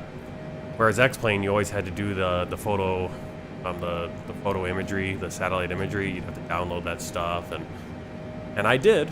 I mean, it was always a project everywhere I was flying, and it wasn't everywhere. And it took up, I mean, I literally bought an 8 terabyte hard drive just to store all that satellite imagery, which I think I've since deleted because I don't use X-Plane anymore. And if I ever go back to X-Plane, I'll probably be going into X-Plane 13 or 14 or something, so I'd probably have to do it all again. But yeah, that was the big thing with Microsoft Flight Simulator. I saw that and I was like, cool. And I was also thinking, it's like, oh, maybe they'll, I know Microsoft Flight Simulator always had missions and cool stuff like that, you know, which I think they're bringing back now, actually, with Flight Simulator 2024, and so, but, you know, I think with X-Plane too, it's like it put me in the mode of just flying real life flights and not really worrying about having those missions, and then discovering other things like, other programs like self-loading cargo and PackX and other things to kind of add in to your flight experience. Let's see. Now most developers are putting flight dynamics into their aircraft. Yeah. Well, I mean, that's the thing. I mean, you... Give me a call if you need anything else. So when you buy... I don't know, yeah, I don't know how much of the flight dynamics... I think you need it still in the base engine, and Microsoft Flight Simulator has a decent... I don't know... I haven't looked into it since it came out or whatever, but I remember like the big difference between X-Plane is X-Plane, the model was much more real time, whereas like it was actually modeled within the sim, you know, things actually happening in your plane, whereas like Microsoft Flight Simulator, I think even Prepared 3D, they used more of just a spreadsheet approach somewhere. It wasn't like based on whatever, I don't know. Yeah. Someone asked that yesterday, and do you like the flight model in Flight Simulator or X-Plane? At this point, I have no idea. Even when I think I noticed it when we first got Microsoft Flight Simulator, I kind of noticed the difference, but that might have also just been that kind of snobbery. Like, oh, well, this is Microsoft Flight Simulator, it's not X-Plane. And a lot of it was also, what planes did you have when we first got Microsoft Flight Simulator? You had the Azobo A320, you had the Azobo 787, you had the Azobo 747 for your airliners. And so, those first few flights, first of all, I had to learn the A320, and then just getting used to, it wasn't, the airliners were not where they are now in Microsoft Flight Simulator. You know, I know a lot of people suggest that, hey, if you're into flying airliners, stick with X-Plane right now, because Microsoft Flight Simulator doesn't have anything yet. It's a whole different world now. And Microsoft Flight Simulator is kind of everyone's entry point now, again. But, and I think the way they're gonna, seems like Azobo and Microsoft have recommitted to doing Microsoft Flight Simulator, so I think there's gonna be a new one coming out every 4 years or 2 years or whatever it'll be, like it was back in the day. When I first saw the announcement for Microsoft Flight Simulator 2024, I was like, really? Already grabbing for more money? But if you think about it, go back to Flight Simulator. I mean, you had Flight Simulator 98, you had Flight Simulator 2000, you had Flight Simulator 2002, 2004. It came out every other year. You know, the key is, are we going to be able to bring things in like pmdg, you know, airports, all that stuff? Are you going to be able to bring that into 2024 that you purchase? Third-party stuff, which is usually why when I make a third-party purchase, if it's something like self-loading cargo or FSHUD ATC, well, hopefully it's a cross-platform kind of thing. Like self-loading cargo is completely cross-platform. PAC-X, completely cross-platform. You can use it with X-Plane, you can use it with Flight Simulator, Prepare 3D. Whereas your more specific things like your planes, your airports, like my 4 seasons for the trees, that's only for Microsoft Flight Simulator. Those are a little bit more nervous because you invest a lot of money into this version, and then is it going to work on the next one? All right, I've been blabbing a lot. Where the heck are we? All right, here we are. Coming up on Kanazawa. I have the fly-by-wire. I just have the free mod for fly-by-wire. That's been out since... When did that drop? That came out like September 20. I mean, that came out really soon after Microsoft Flight Simulator came out, and it has also done some incredible things. I want to say at this point, last time I flew the Salty 747, it was nowhere near what the A32NX, the fly-by-wire A32NX is. Now the Salty has really upped its game. It's a little, I mean, still not at where fly-by-wire's A320 mod is yet, but a lot closer than it used to be for the Boeing to upgrade the default Boeing 747. And like with Kuro has done so much work, and Heavy Division also with the 787 to make these default planes flyable and more closer to the realistic. But when I played X-Plane, I never bought a plane. I flew the 737, which came stock with X-Plane 11, and I had the Zibo mod. And I think Zibo has since changed. They have a new name, and they've done some incredible stuff. They're doing amazing stuff over in X-Plane that, you know, I didn't get to experience, I guess, but that mod made that 737 flyable, and you didn't need to get the pmdg. Let's see. Recall button cancels the messages that you get on the engine. Oh, like these messages. Okay. All right, so we're flying over Kanazawa right now.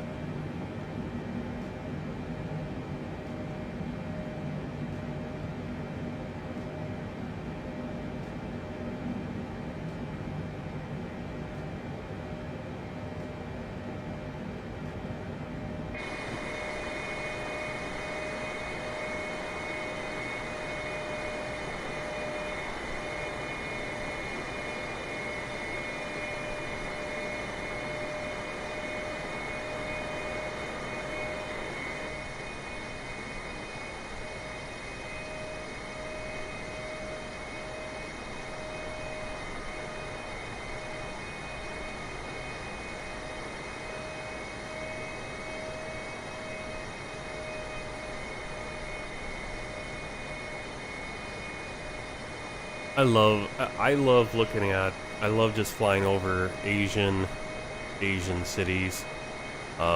Surprisingly, they do look so similar. I mean, this looks similar to, like, looking down at that, it looks so similar to like a Chinese city too, where you have the city, but then you have these farm fields, and because everything's very like locked in by mountains, you have the farm fields and the farm fields are so much smaller than they are in obviously the US, where they're more in squares and stuff.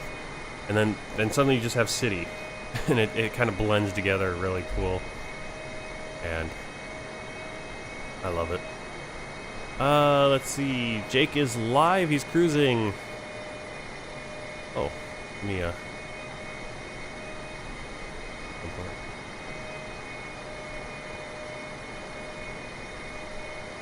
You on the chat here? Okay. Aviator.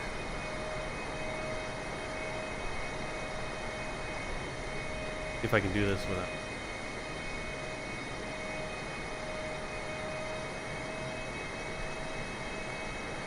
You're live. Where are you flying? Oh, you're flying over in Canada.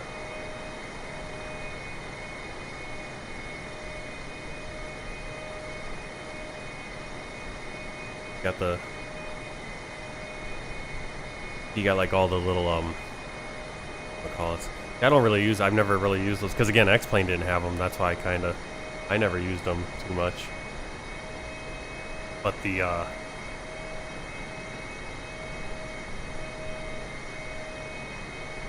do you call it?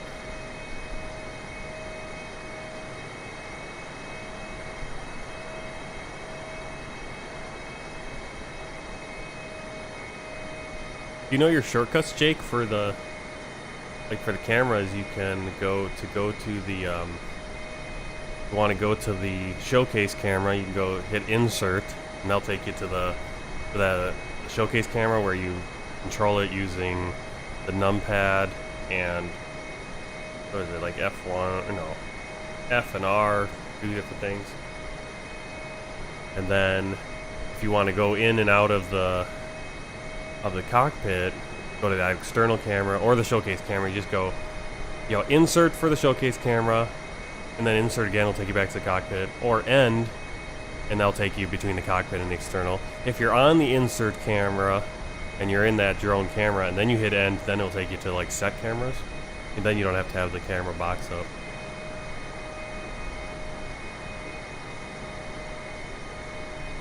I'm sure you can find a.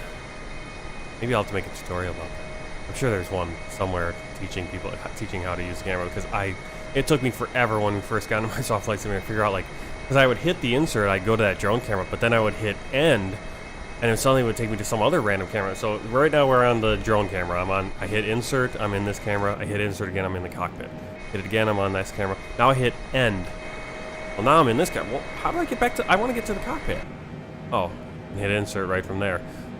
So you just have to remember what camera on. So like right now I've hit end. Now I'm on that external one which you control with the mouse. I tend to like the drone camera though, because the problem with this one is that your plane is kind of on the lower section. But yeah, let's plane. The A310. How's like an old looking plane right there.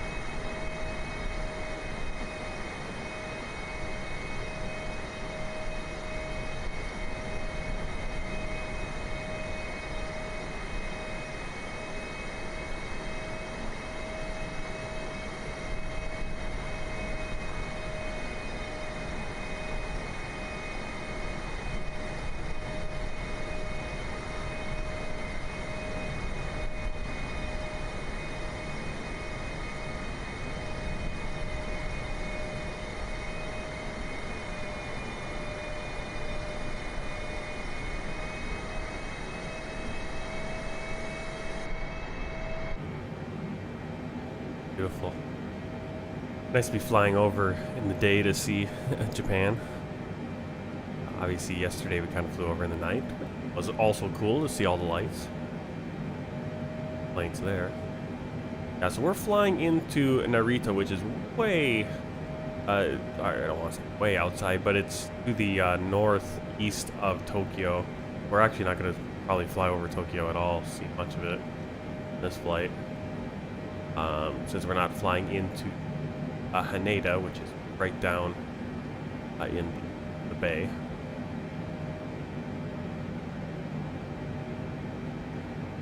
But that's kind of how the flights go. Sometimes just going, yep, drone is smoother. It all depends on what you want to do. I mean, again, it's called the showcase camera for a reason, because that's where you can make those cinematic views and stuff. Whereas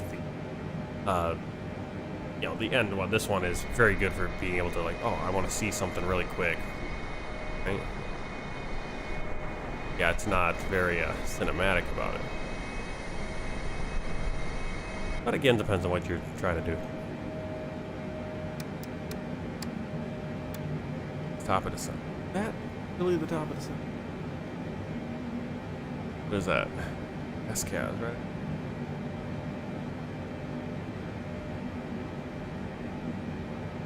Alright, I want to kind of do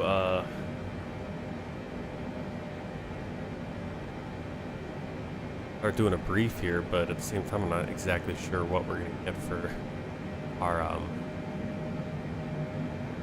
approach.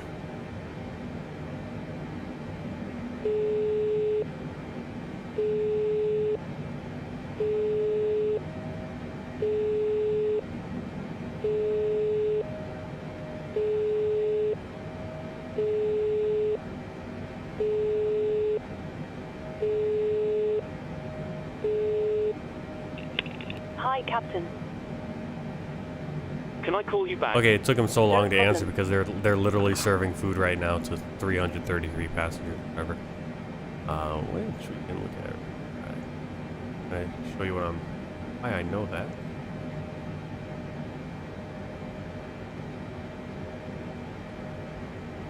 You can see anywhere that's kind of like pinkish, that means they've already served them. You can see the back end right here is still being served. Actually go for both decks. Both decks.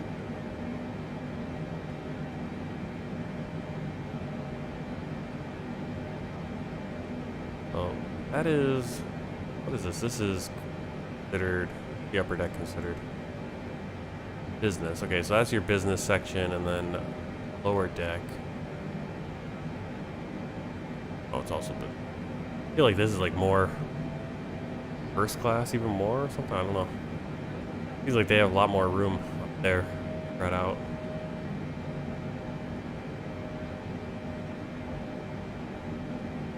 Yeah, and that's all new. I mean, that's all with that the latest upgrade. They had a little bit of, he had a little bit of that with the previous version, but 1.6 came out just a few weeks ago. I think maybe the end of July, and 3 years in the works. 3 years. I mean, basically, since Microsoft Flight Simulator came out, he's been trying to fix some issues with Microsoft Flight Simulator and also just add so much more to the program. It's amazing. And again, I have it on automatic mode. I have it on basically AI mode, the voices. But you can actually, he's added in that you can interact with it with your own voice. You can make your call outs, welcome announcements with your own voice, and then they'll interact with that. It's pretty cool. Then of course with self-loading cargo, and Pack X is like this too, but self-loading cargo, you can make your own sound packs. You can, there's an option when you set up the flight to have, pick what language is the pilot going to speak, or which pack is the what language is the pilot going to speak. Now there's a default, which we have on right now, which is kind of got a little bit of an accent, a European and British accent. And then you can have American. You can do the same thing with your purser / flight attendants. Do you want them to have American voices or the default voice, which is kind of a European accented one? But then with the purser, flight attendant, the lead flight attendant, you actually can have them have two voices. And I accidentally made this mistake where I had it default and default. I didn't realize what it was. And so they would make the calls twice. It'd be like, hello, Captain, or it'd be,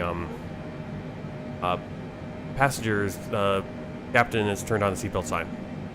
And then passengers, and they'd say it twice. Everything they say, I'm like, why are they doing that? And I realized, oh wait, the first one, you have, it's two languages, right? Because some flights, a lot of flights, you'll have, especially like when I fly between China and the US, especially if you're on, well, every airline, even US airlines do this, they'll usually have a Chinese speaker on the crew.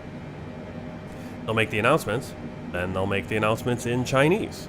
You can do that. Now, right now, I haven't found any sound packs like that if people have made them, but as soon as I find it, boom, I'm putting that in, and when we do a flight where it works, I'll have that, and really cool.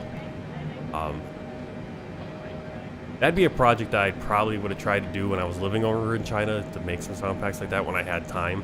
I don't have time to do that kind of stuff or figure out how to do it anymore, which bums me out because I'd love to create that kind of stuff and do that for the community, but I don't have the time.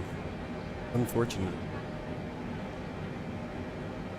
I wish in this camera view we could have both. I wish it when you're kind of out of your seat you could see yourself, but on this plane you can have both the pilot and the co-pilot, or neither, and it's built in, which is really cool. I think the A321X is like that now, but the PMDG, I downloaded a mod where it add the captain and the first officer, the pilot and the co-pilot, and a little distracting. I think there's on that mod, I think I can just have the co-pilot, so I have to look at that, because the last few flights we've done in the PMDG, like, I'll try to look over here and my body's in the way. I can't see. Because you're actually can't look down this far anyway. Yeah, that'd be cool, right?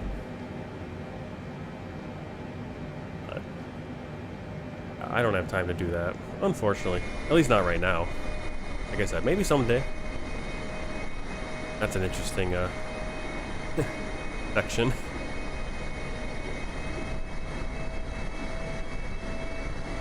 Cruising over Japan right now.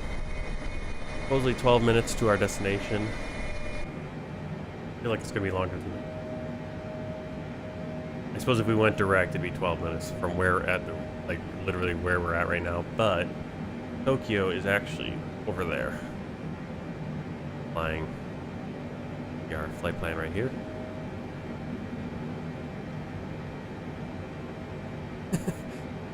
You said that, and I thought you said I could still hear the minimums. I'm like, wait, is this still playing? And like, no, fuel tank and okay, it's gonna come back right now. There it is, minimums.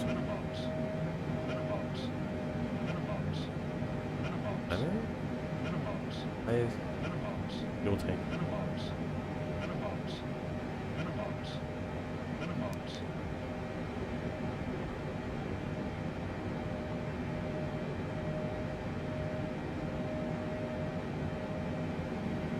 I'm not sure what this is telling me, because when I look at that fuel thing, it looks fine. There's fuel.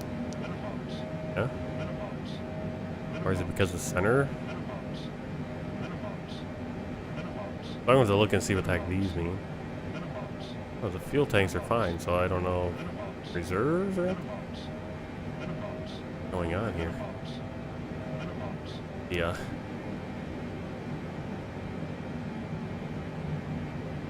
Auto throttle doing some work. It's because I moved. So when we were at the airport there, I loaded in at the gate through Microsoft Flight Simulator. Then when I went to GSX, it was like, hey, you're not at the actual spot where we want you to be for GSX. And so I said, okay, move me where you need me to be. It moved me back like 10 feet, which is not right. So the GSX isn't set up properly for that, and I didn't. Sometimes I go in and I make sure it's all set up before I do the flight. Sometimes I just don't have time to do it. But then when I went into FS HUD ATC, it was like, hey, you're not at the gate. And so then I said, okay, put me back at the gate.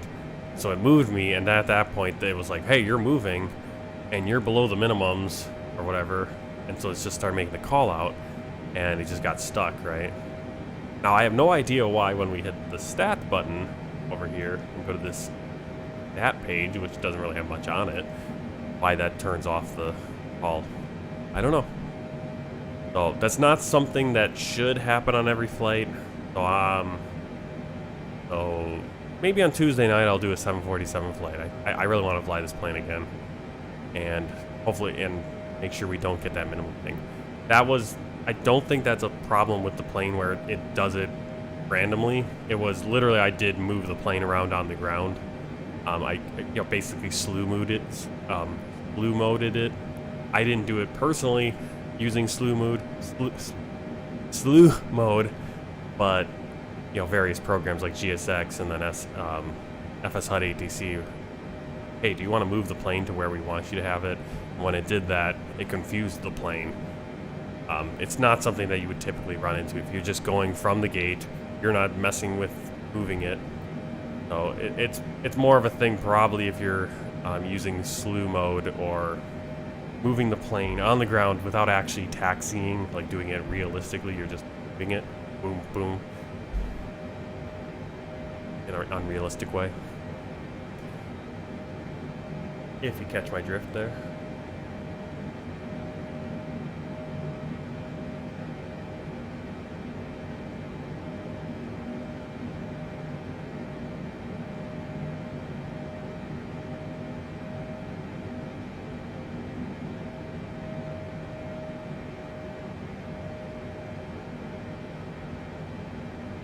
Oh, yeah, I'm not sure exactly Tuesday, but probably maybe 7 o'clock. 7 or 8 o'clock, maybe. Continue to send 8,000 QNH1010. At night, in the evening. Continue to So I can have it go overnight, and then wake up in the morning, I'll land, and then we'll do the World Tour flight. Korean Air 551 expects winds arrival ILS Yankee approach runway 34 right report when ready for descent. Alright, so we gotta change this because slightly different approach. Runway 34 right report when ready for descent. Korean Air 551. Or right.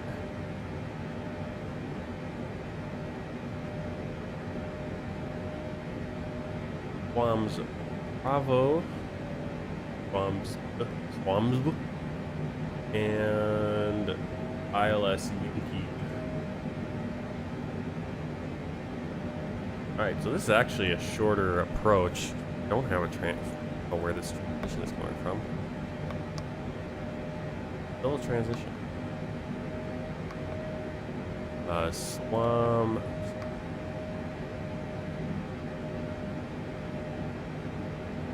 Korean at 551, ready for descent.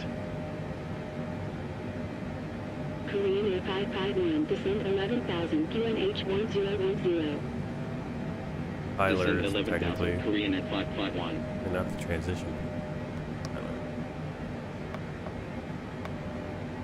Alright, back the legs. Tyler.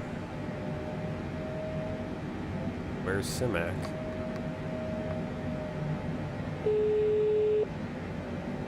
Hello. Hi, Captain. Sorry to bother you. Would you like something to eat? Not at the moment, thanks. No problem. Alright, so it's skipping a few of the waypoints for some reason. And Dante. Know what I want to do.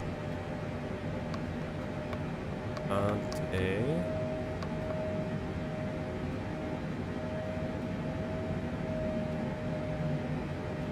$36, 7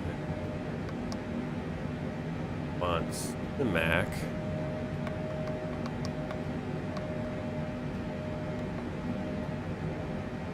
Then Tyler, then Temis.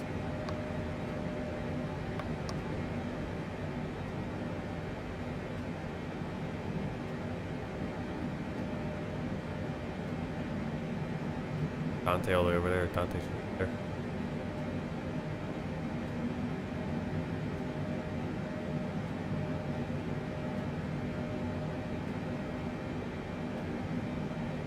And 11,000.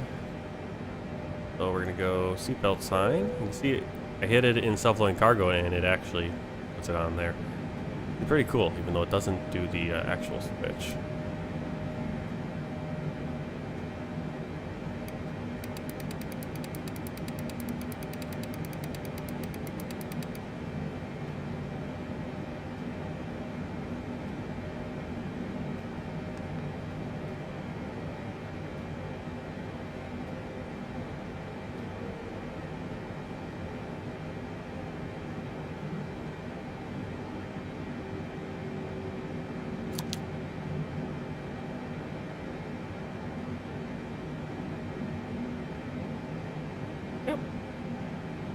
Well, I mean, it's if I fly on Tuesday night, it's going to be flying all night. I won't be on all night, but the plane will be flying because I'll be doing like a 10-hour flight or something, 9-10-hour flight. Do a long haul. Good afternoon once again from the cockpit. As you may have noticed, we've begun our descent. Depending on the destination air traffic, we should be landing in around 20 minutes. In the meantime, I will be instructing the cabin crew to get the cabin ready for our arrival. After that, the seatbelt sign will be illuminated and you'll need to stay seated until after landing. On that note, if you need to use a toilet, then you should try to visit one now as they will be closed during the approach. For now though, I will wish you a very good afternoon once again, and I'll speak to you in a short while once we've landed.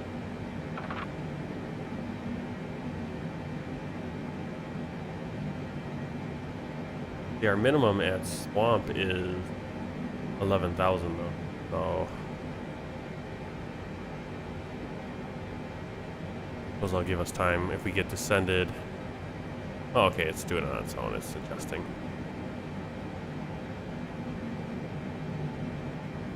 Yeah, want to get a Swamp. Swamp, we need to be at a max of 230 knots at or below flight level 140, max of 240 knots if we're above flight level 140, and then a minimum of 11,000 feet.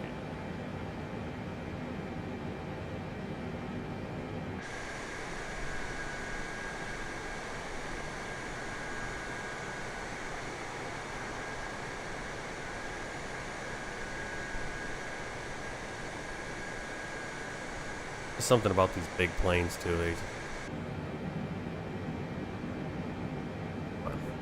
Right? Come on. Let's see. We want.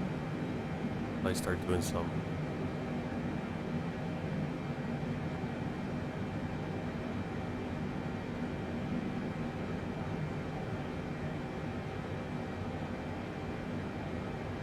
Have to bear with some noise here. Checklist, recall, notes, auto brake. I don't have a way to calculate auto brakes, so we'll do auto brakes 3. The runway we're landing at is 2,500 meters, 8,200 feet. It's actually the shorter of the 2 runways. So, why are we landing? I don't know. But they have given us 3-4 right, so that's what we're gonna do. Maybe we'll go auto brakes 4, just to be safe.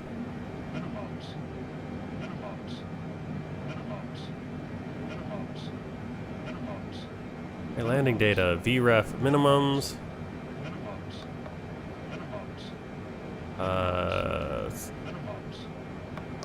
Okay, VREF is 144, we have that. Minimums for our approach out on the chart.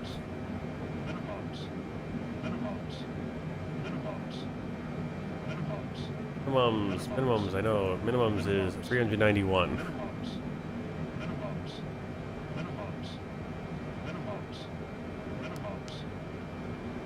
391. Can only go by 10, so 90. I can still hear it, so I was thinking when you said, oh, I can still hear it in your head, I was like, oh, really? Am I just blending it now? But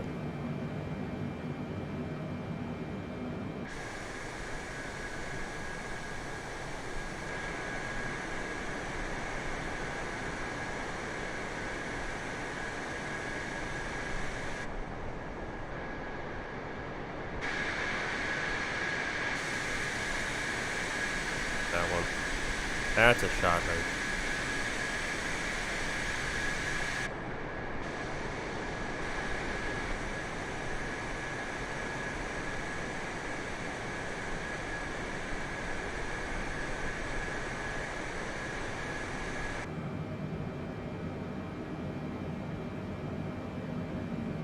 We got the minimums in.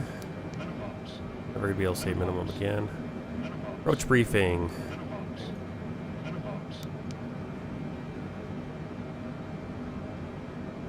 Let's take a look at our chart here, and all right, we're gonna get the swamp. At swamp, minimum altitude of 11,000 feet, max 230 knots. Dante, we're gonna be above 11,000. Then we go on this arc out of November Romeo Echo Narita's VOR. CMAC 9,000. Then Temis. We're going to be at 5,000 or above 5,000.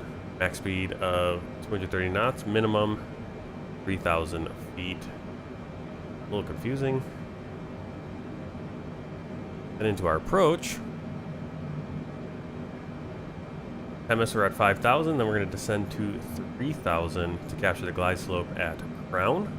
Final approach course is 337. Hopefully I can figure out where to input this stuff. Localizer is 110.9.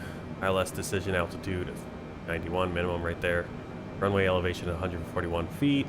Missed approach to climb 700 on heading 337. Turn right heading 140 to intercept and proceed outbound via Narita VOR radial 95 to Baspa and hold at 8,000 feet. I'm probably going to mess all that up because I have no idea how to plane very. So let's try to get some things set. So I think we go in here, nav radio. And the ILS is already set, which is good. Let's get the VOR set on the right one. Cleared by Oscar Indian 1 Hotel, arrival, all 988. Of course, 95, the radial 95.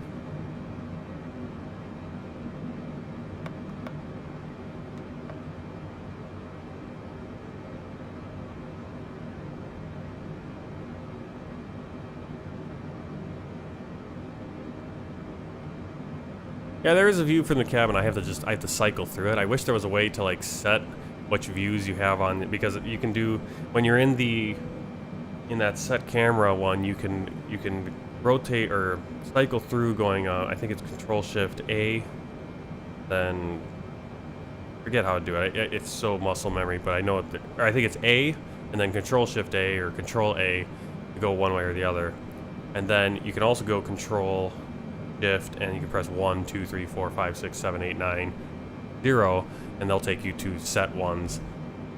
The problem is there's usually, if there's more than just those 10 cameras, then you can't get to those other ones. Those cycle and those cabin views, unfortunately, are beyond that, which is unfortunate.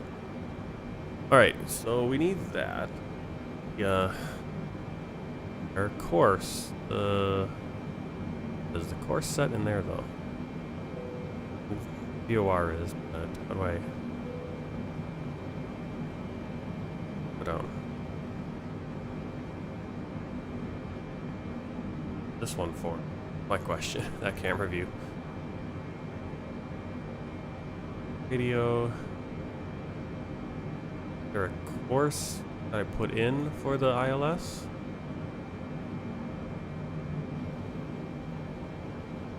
Usually it's up here. Have your course, not just heading, but the actual course that deals with the ILS.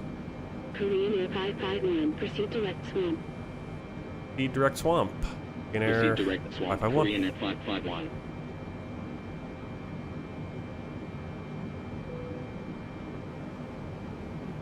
You hear the chimes every once in a while. That's the. I don't know if there's a cabin view where you can look in the cabin specifically. You can actually do this though. You can take your drone camera and go into the cabin. Now, the issue is whether the cabin is actually there, and it is. So on the Azobo planes, there is no cabin inside. Now the pmdg there is. So if you were watching the last stream, I did go inside the cabin. You could see the Juju Air stuff. Whoever made delivery actually heard about the cabin too and did some stuff. I know there is a mod or a payware mod, or I don't know if it's payware or not, to add passengers, just like you add the co-pilot. I'm sure Microsoft Flight Simulator 2030 or whatever, or 2032 or something, at some point we're going to have all this stuff is going to be built right in Microsoft Flight Simulator. You're going to have lifelike passengers getting on and off the plane. The jetways are going to work properly.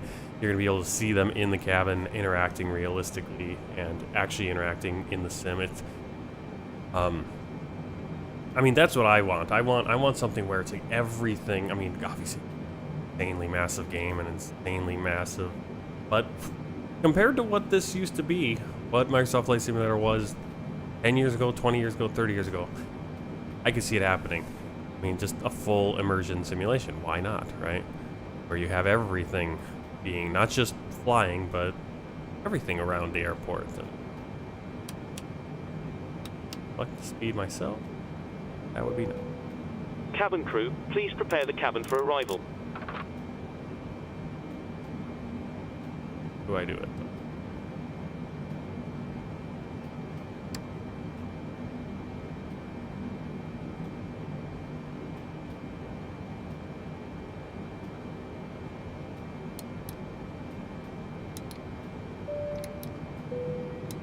KOREANAIR 551, clear swims, arrival. Please ensure your cabin bag is Clear swims, arrival. KOREANAIR That'd be crazy. 551. Your tray table must be stowed, armrest down and window wide open.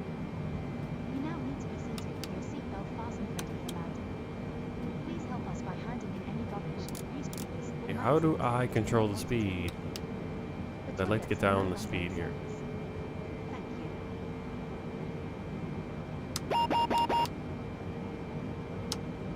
Yes, yeah, that sound was never there before.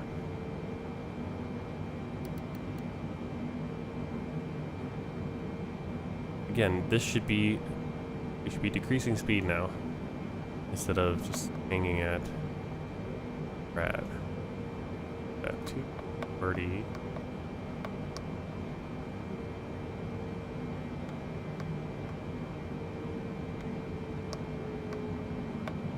Actually set it in here. Yes, no, maybe not. Not. Be helpful if it was. 30. Guess you can't adjust this. Not cool.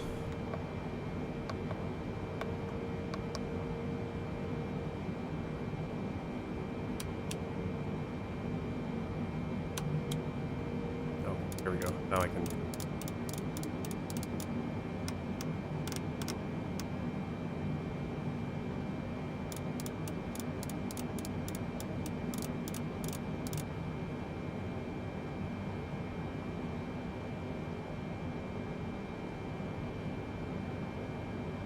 Oh, really cool. Oh, if you're in the second row, yeah, you should be able to hear some of that stuff muffled through the door. Alright, Simac. Japan Rep 228, descend and maintain 5,000, clear extra Alpha Charlie 2 November. Get down to 9,000, please. Descend and maintain 5,000, clear X-ray Alpha Charlie 2 November, arrival, Japan Air 228. Korean Air 551, continue descent 9,000. Continue descent 9,000, Korean at 551.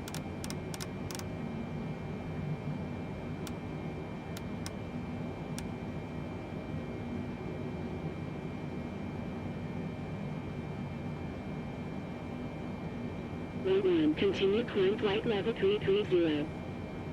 Continue climb flight level 33011.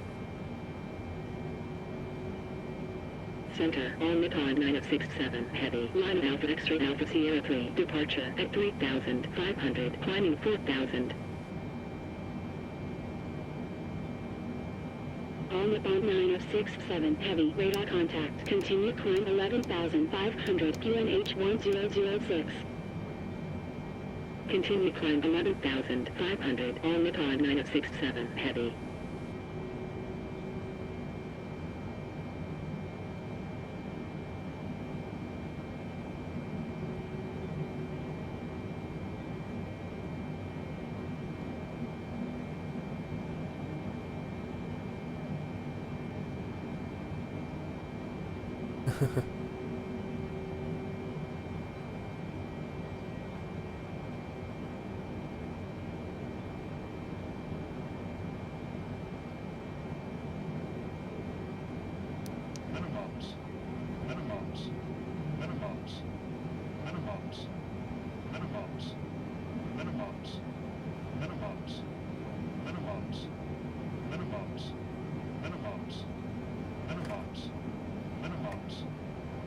Brake armed.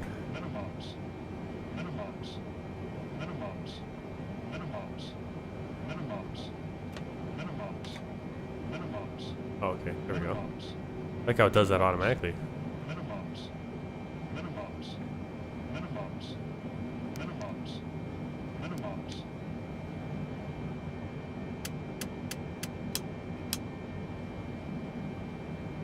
Okay, landing lights on. Headed down to 9,000 for CMAC. Another plane crash recently? Oh my goodness.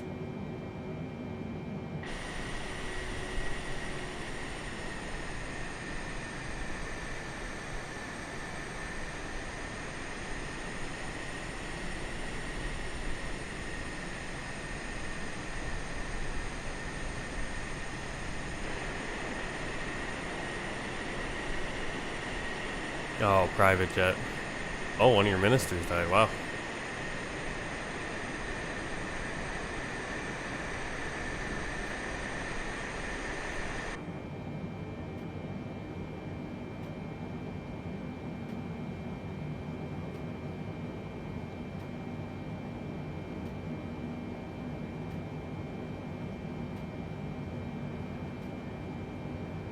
On the bound 9067, heavy, continue climb flight level 330. Continue climb flight level 330, on the time 9067, heavy.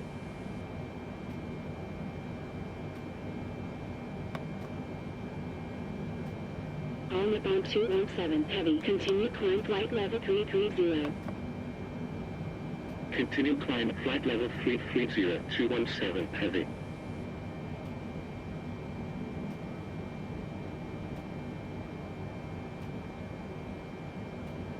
Yeah, see, now this course isn't really good. The course should be more of a curve. So that's something I need to work on because supposed to be in a nice arc. Make these turns.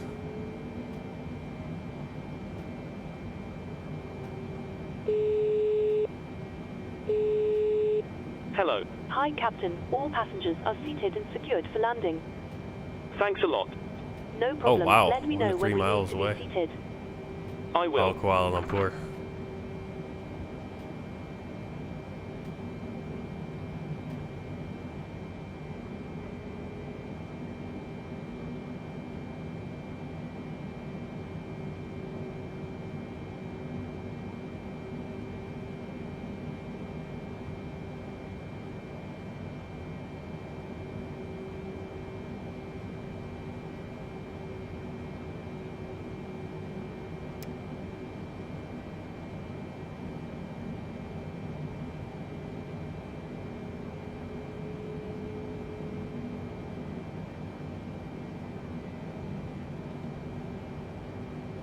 KOREANAIR 551, continue descent 5000. Continue descent 5000, KOREANAIR 551.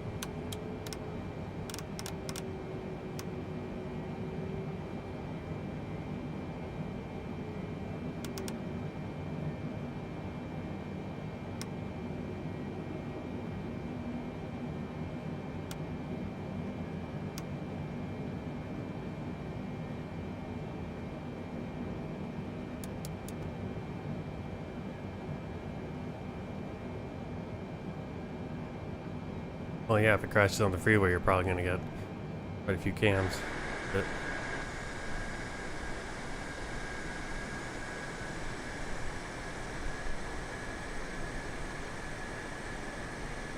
Qatar 812, heavy, continue descent 8000, QNH 1006. Continue descent 8000, Qatar 812, heavy.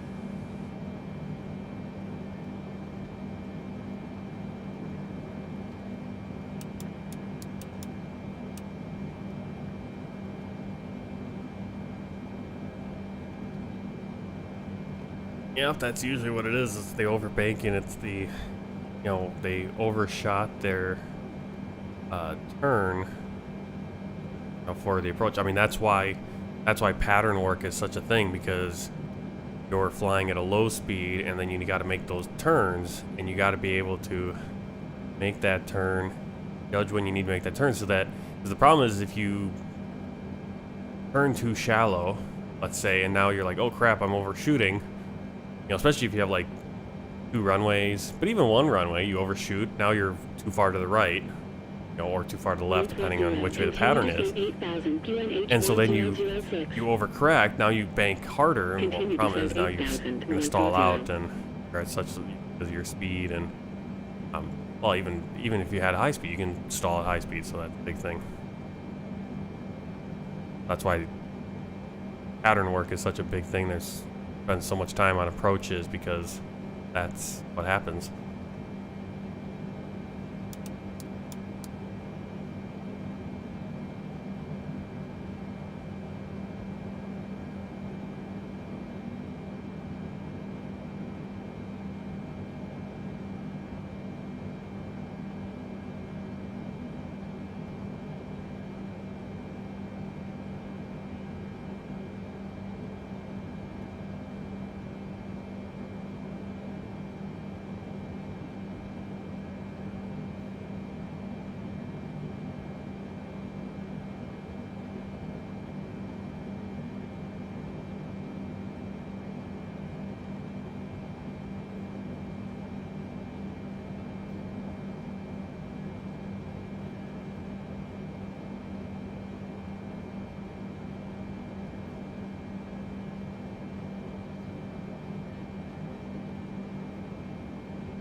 Japan X 228, fly heading 345. Fly heading 345, Japan Air 228.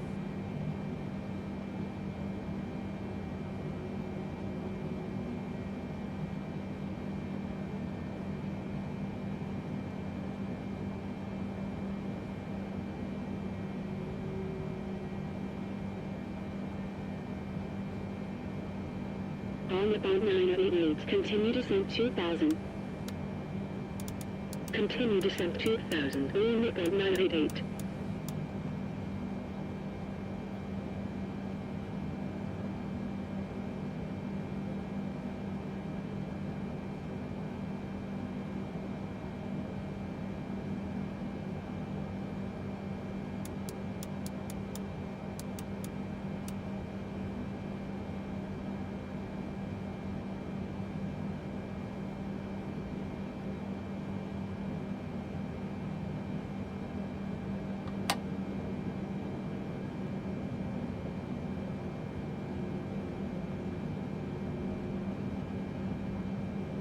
Yeah, for sure. 551, turn right heading 355, cleared ILS, Yankee. I always like to kind of check out Milwaukee.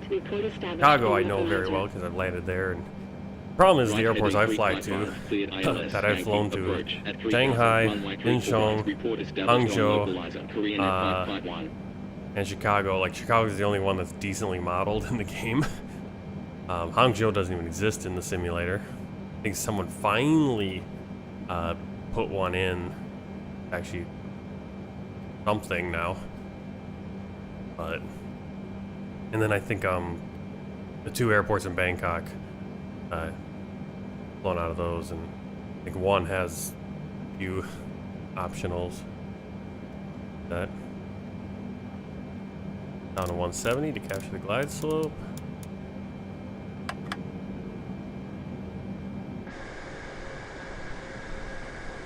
Japan Air 228, turn left heading 305. Left heading 305, Japan Air 228. Yeah, I wish I could get to the camera that's on the wing. You can see the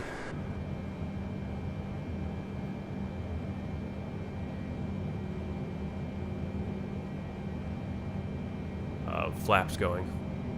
Alright, MS. Down to 3,000 feet.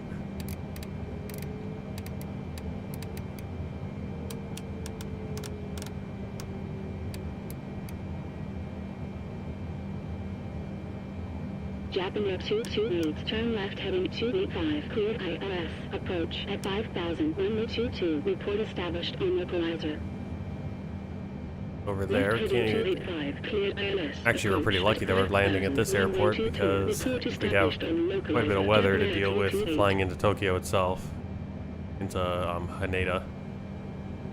Tokyo is, you know, right there, kind of on the outskirts.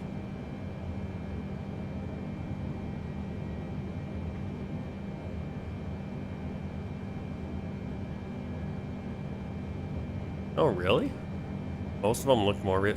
Usually a lot of the airports kind of look very generic, and then maybe, I mean, it's easier to tell with the bigger airports, you know, how generic they are because there's not much actually involved with it, but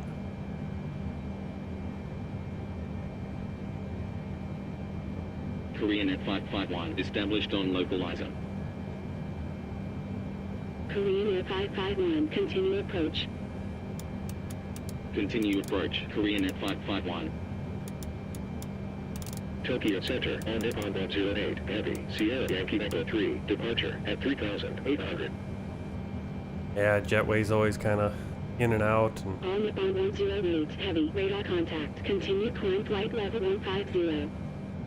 it's just so different than America, where it's like we have big farms and then maybe out Homestead. Here it's like you got all these fields, but there's so many little villages, clusters of houses. Japan Air 228, contact Tokyo Tower 118.1. 118.1, Japan Air 228.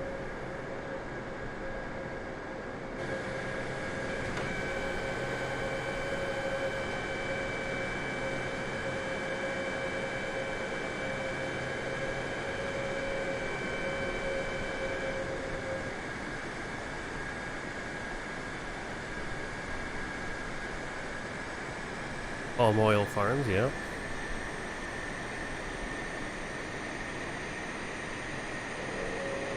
Oh, we can kind of see the flaps going on this one, this view. Korean 551, contact Narita Tower, 118.2. 118.2, Korean at 551. 8403, heavy, wind 338 degrees, at 8 knots, runway 16 right, cleared for takeoff. Runway 16 right, cleared for takeoff. Wind connect 403, heavy. Narita Tower, Korean at 551, on final, 34 right. My crew gets seated. Korean at 551, wind 338 degrees, at 8 knots, cleared to land, 34 right. There we go. Cleared to land, 34 right, Korean at 551.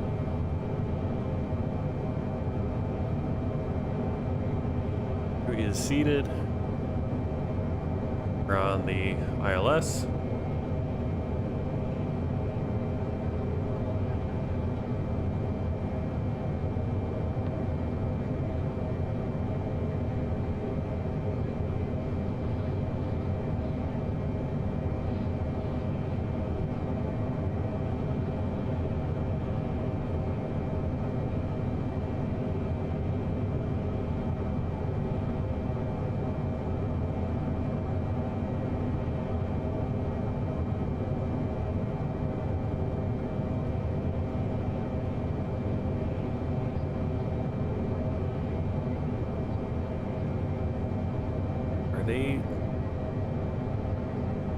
Yeah, of course they're taking planes off the opposite direction. Like, did the wind change or something? I don't know. Some airports. 403, heavy, contact Tokyo departure, 127.5. 127.5. Yeah, I don't know why that plane's going the wrong way, because if I look at the ATIS, landing runway is 34 right, departure is 34 left. Plane's just going the wrong way for some reason.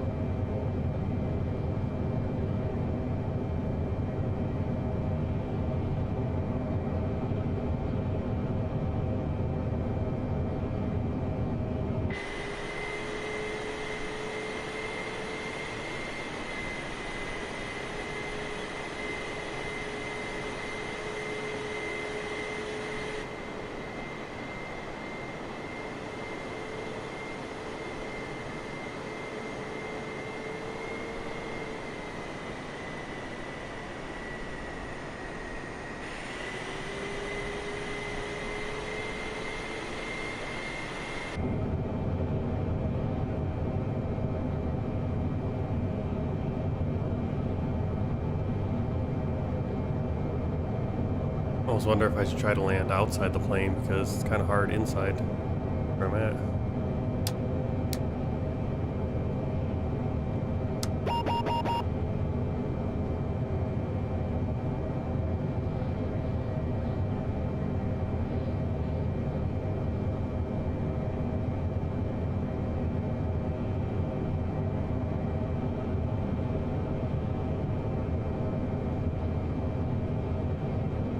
Why are they landing us on the short runway?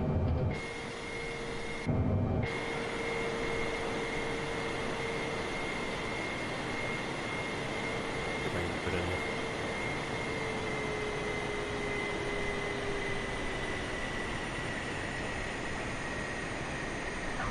Korean at 551, when vacated contact ground, 121.95. There you go. Just see how different that is. Oh, there's no way. No way we're gonna get stopped in time, right? Maybe. I guess those reversers do their work, don't they? Woo. NF74, heavy, line up, runway 16 right. That's actually a better landing than I would have done if I was in here, because you can see how high. I mean, came back in the cockpit, I'm like, whoa, I'm not even close to the ground. Had to do it though. Do it, wanted to do those.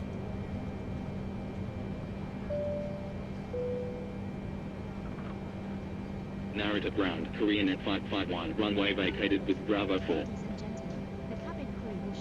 Korean at 551, taxi to gate 71 by Bravo 4, Bravo Kilo. cabin crew, disarm the doors, Tango please. 10 Tango 9. Portable electronic Taxi to gate 71 via Bravo 4 Bravo. Bring it to Tango Brisbane. 5, Papa, Tango 10 Tango 9. That might be a flight. 551. That might be a flight to do. underneath the seat and That might be one. I'll have to see how long that flight is. lockers in case anything falls out. I'm looking for some long hauls to do overnight. That might not be. It might be long enough. I don't know. On behalf of the captain and the crew, it has been our pleasure looking after Alright, let's start the you. Our APU. ground crew will help you complete your self-loading cargo journey. For the latest news, promotions, flight and destination information, check out our official Facebook page and Twitter for the official self-loading cargo app. Thank you.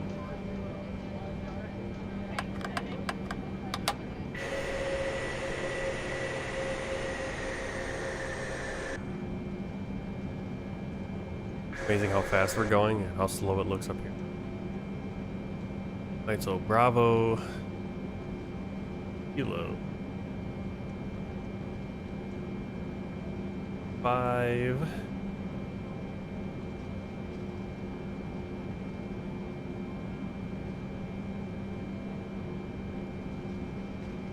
871. You gotta follow me for this.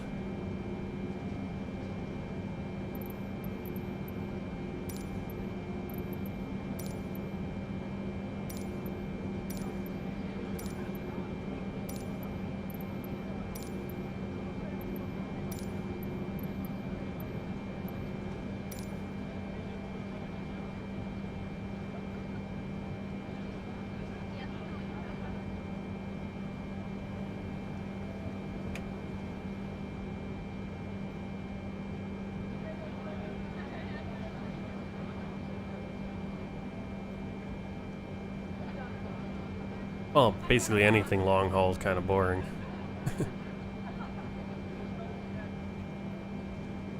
Not much you can do about that.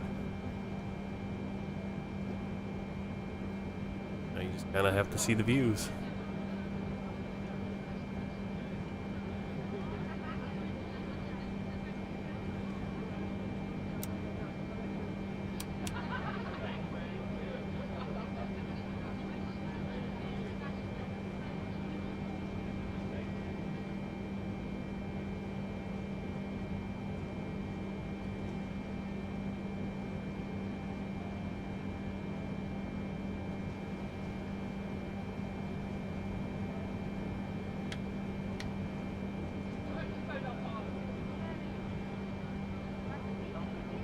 Shut down the outboard engines.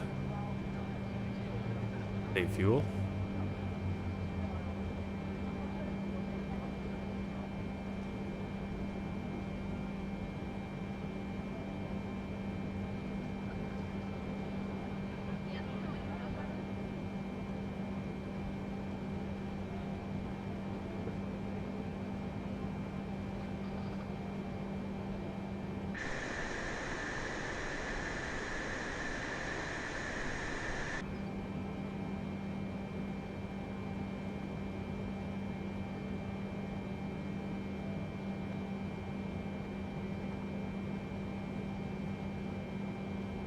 Yep, 2 ATC towers. Incheon had that too.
Yeah, I'm looking for something like, I think 9 to 10 hours would be good.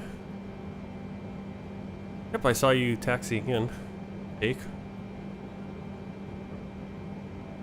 Papa, and then the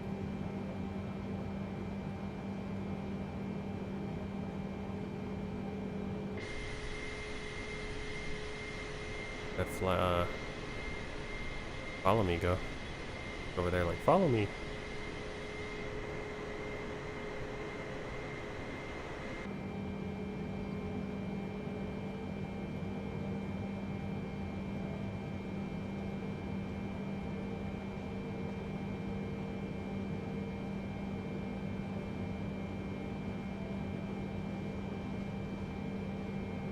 Well, I'm looking at real life flights. I'm gonna have to look. There is a bit.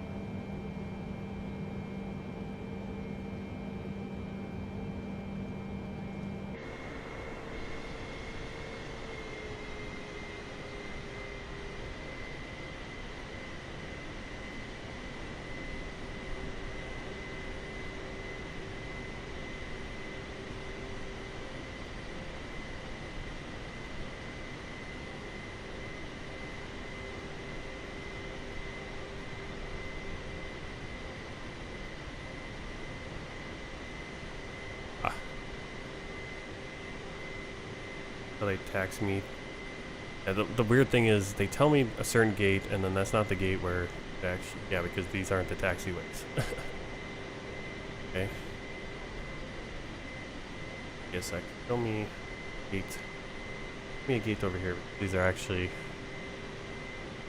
you went the wrong way.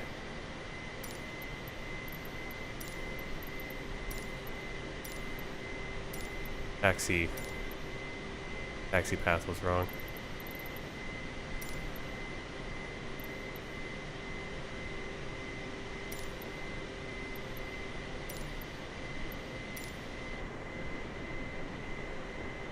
Go over there.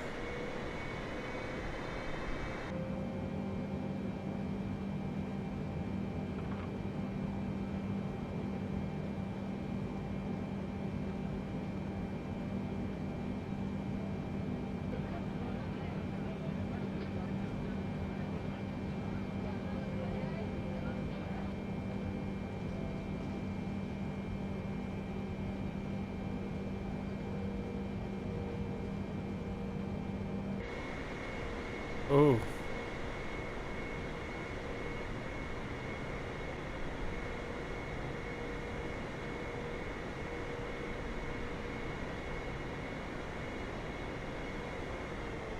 We're just trying to get over there. Passengers, like, you're going too fast.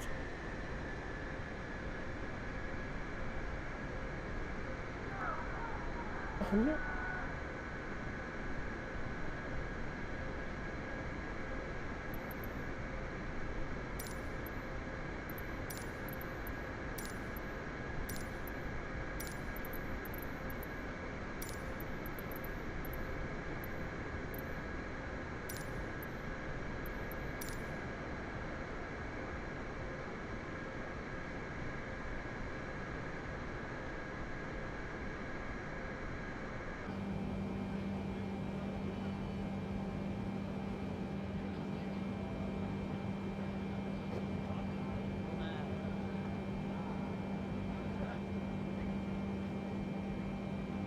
Yep, I'm going too fast, I know. I just want to get parked. Find the right gate that fits us. Not that it matters. You know, GSX isn't going to work.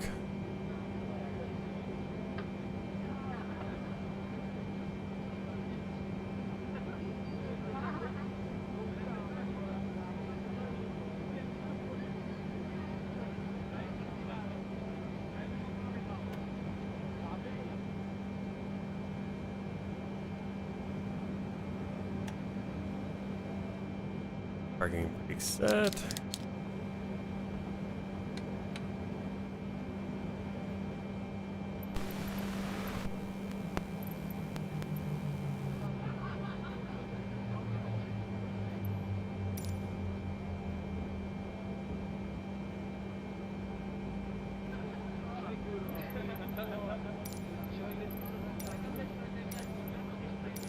Again, I'm at 53. Let me deboard. Hey, falling YT. Hey! Screw it. Not gonna try that because it's gonna move us and have that minimums going.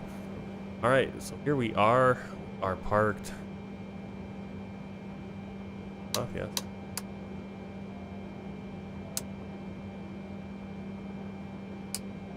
Ground to cockpit. Go ahead. Alright. Hi, Captain. Microphone check, please. Microphone check is 5 out of 5. Roger.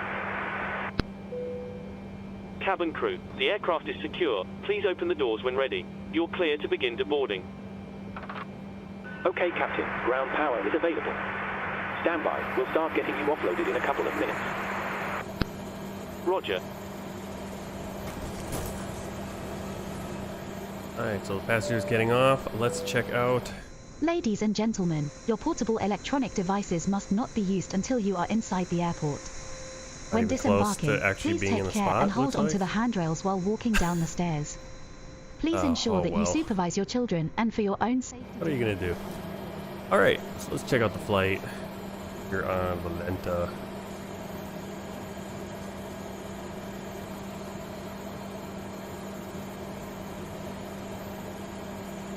Flew out of the storm out of Incheon into Tokyo here. There's Narita right there. See how far out we are from the city itself. 892 miles. Flight time of just under 2 hours. I think the actual flight time, because we did a little bit of time acceleration, is about 1 hour and 59 minutes. Block time is about 2 hours and 22 minutes. Landing rate, negative 66, negative 67. Just butter. Fuel burn just under 19,000 kilos. 317 passengers, 135 for the landing speed. Really nice there. Check out our world tour map. Everywhere we've been so far, and today Japan. There it is. Next time we're gonna be flying up over here to Mongolia. Be about a 6-hour flight on Tuesday morning.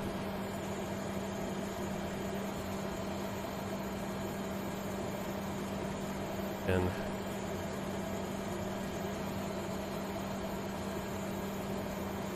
I'm not gonna see what our grade is with self-loading cargo, but I want to say thank you for coming along on the flight. I will be streaming 7 o'clock, 1200 Zulu time on Wednesday. That is the 30th? Yep, 30th. I should be Wednesday, 30th, 7 a.m. And we'll be flying over to Mongolia. Might fly over Tuesday night, do a long haul. So just keep an eye out for that. I'll probably won't be able to post that as scheduled, but I'll just go live and you'll see it. So thanks for coming along, and until next time, happy flying and take care.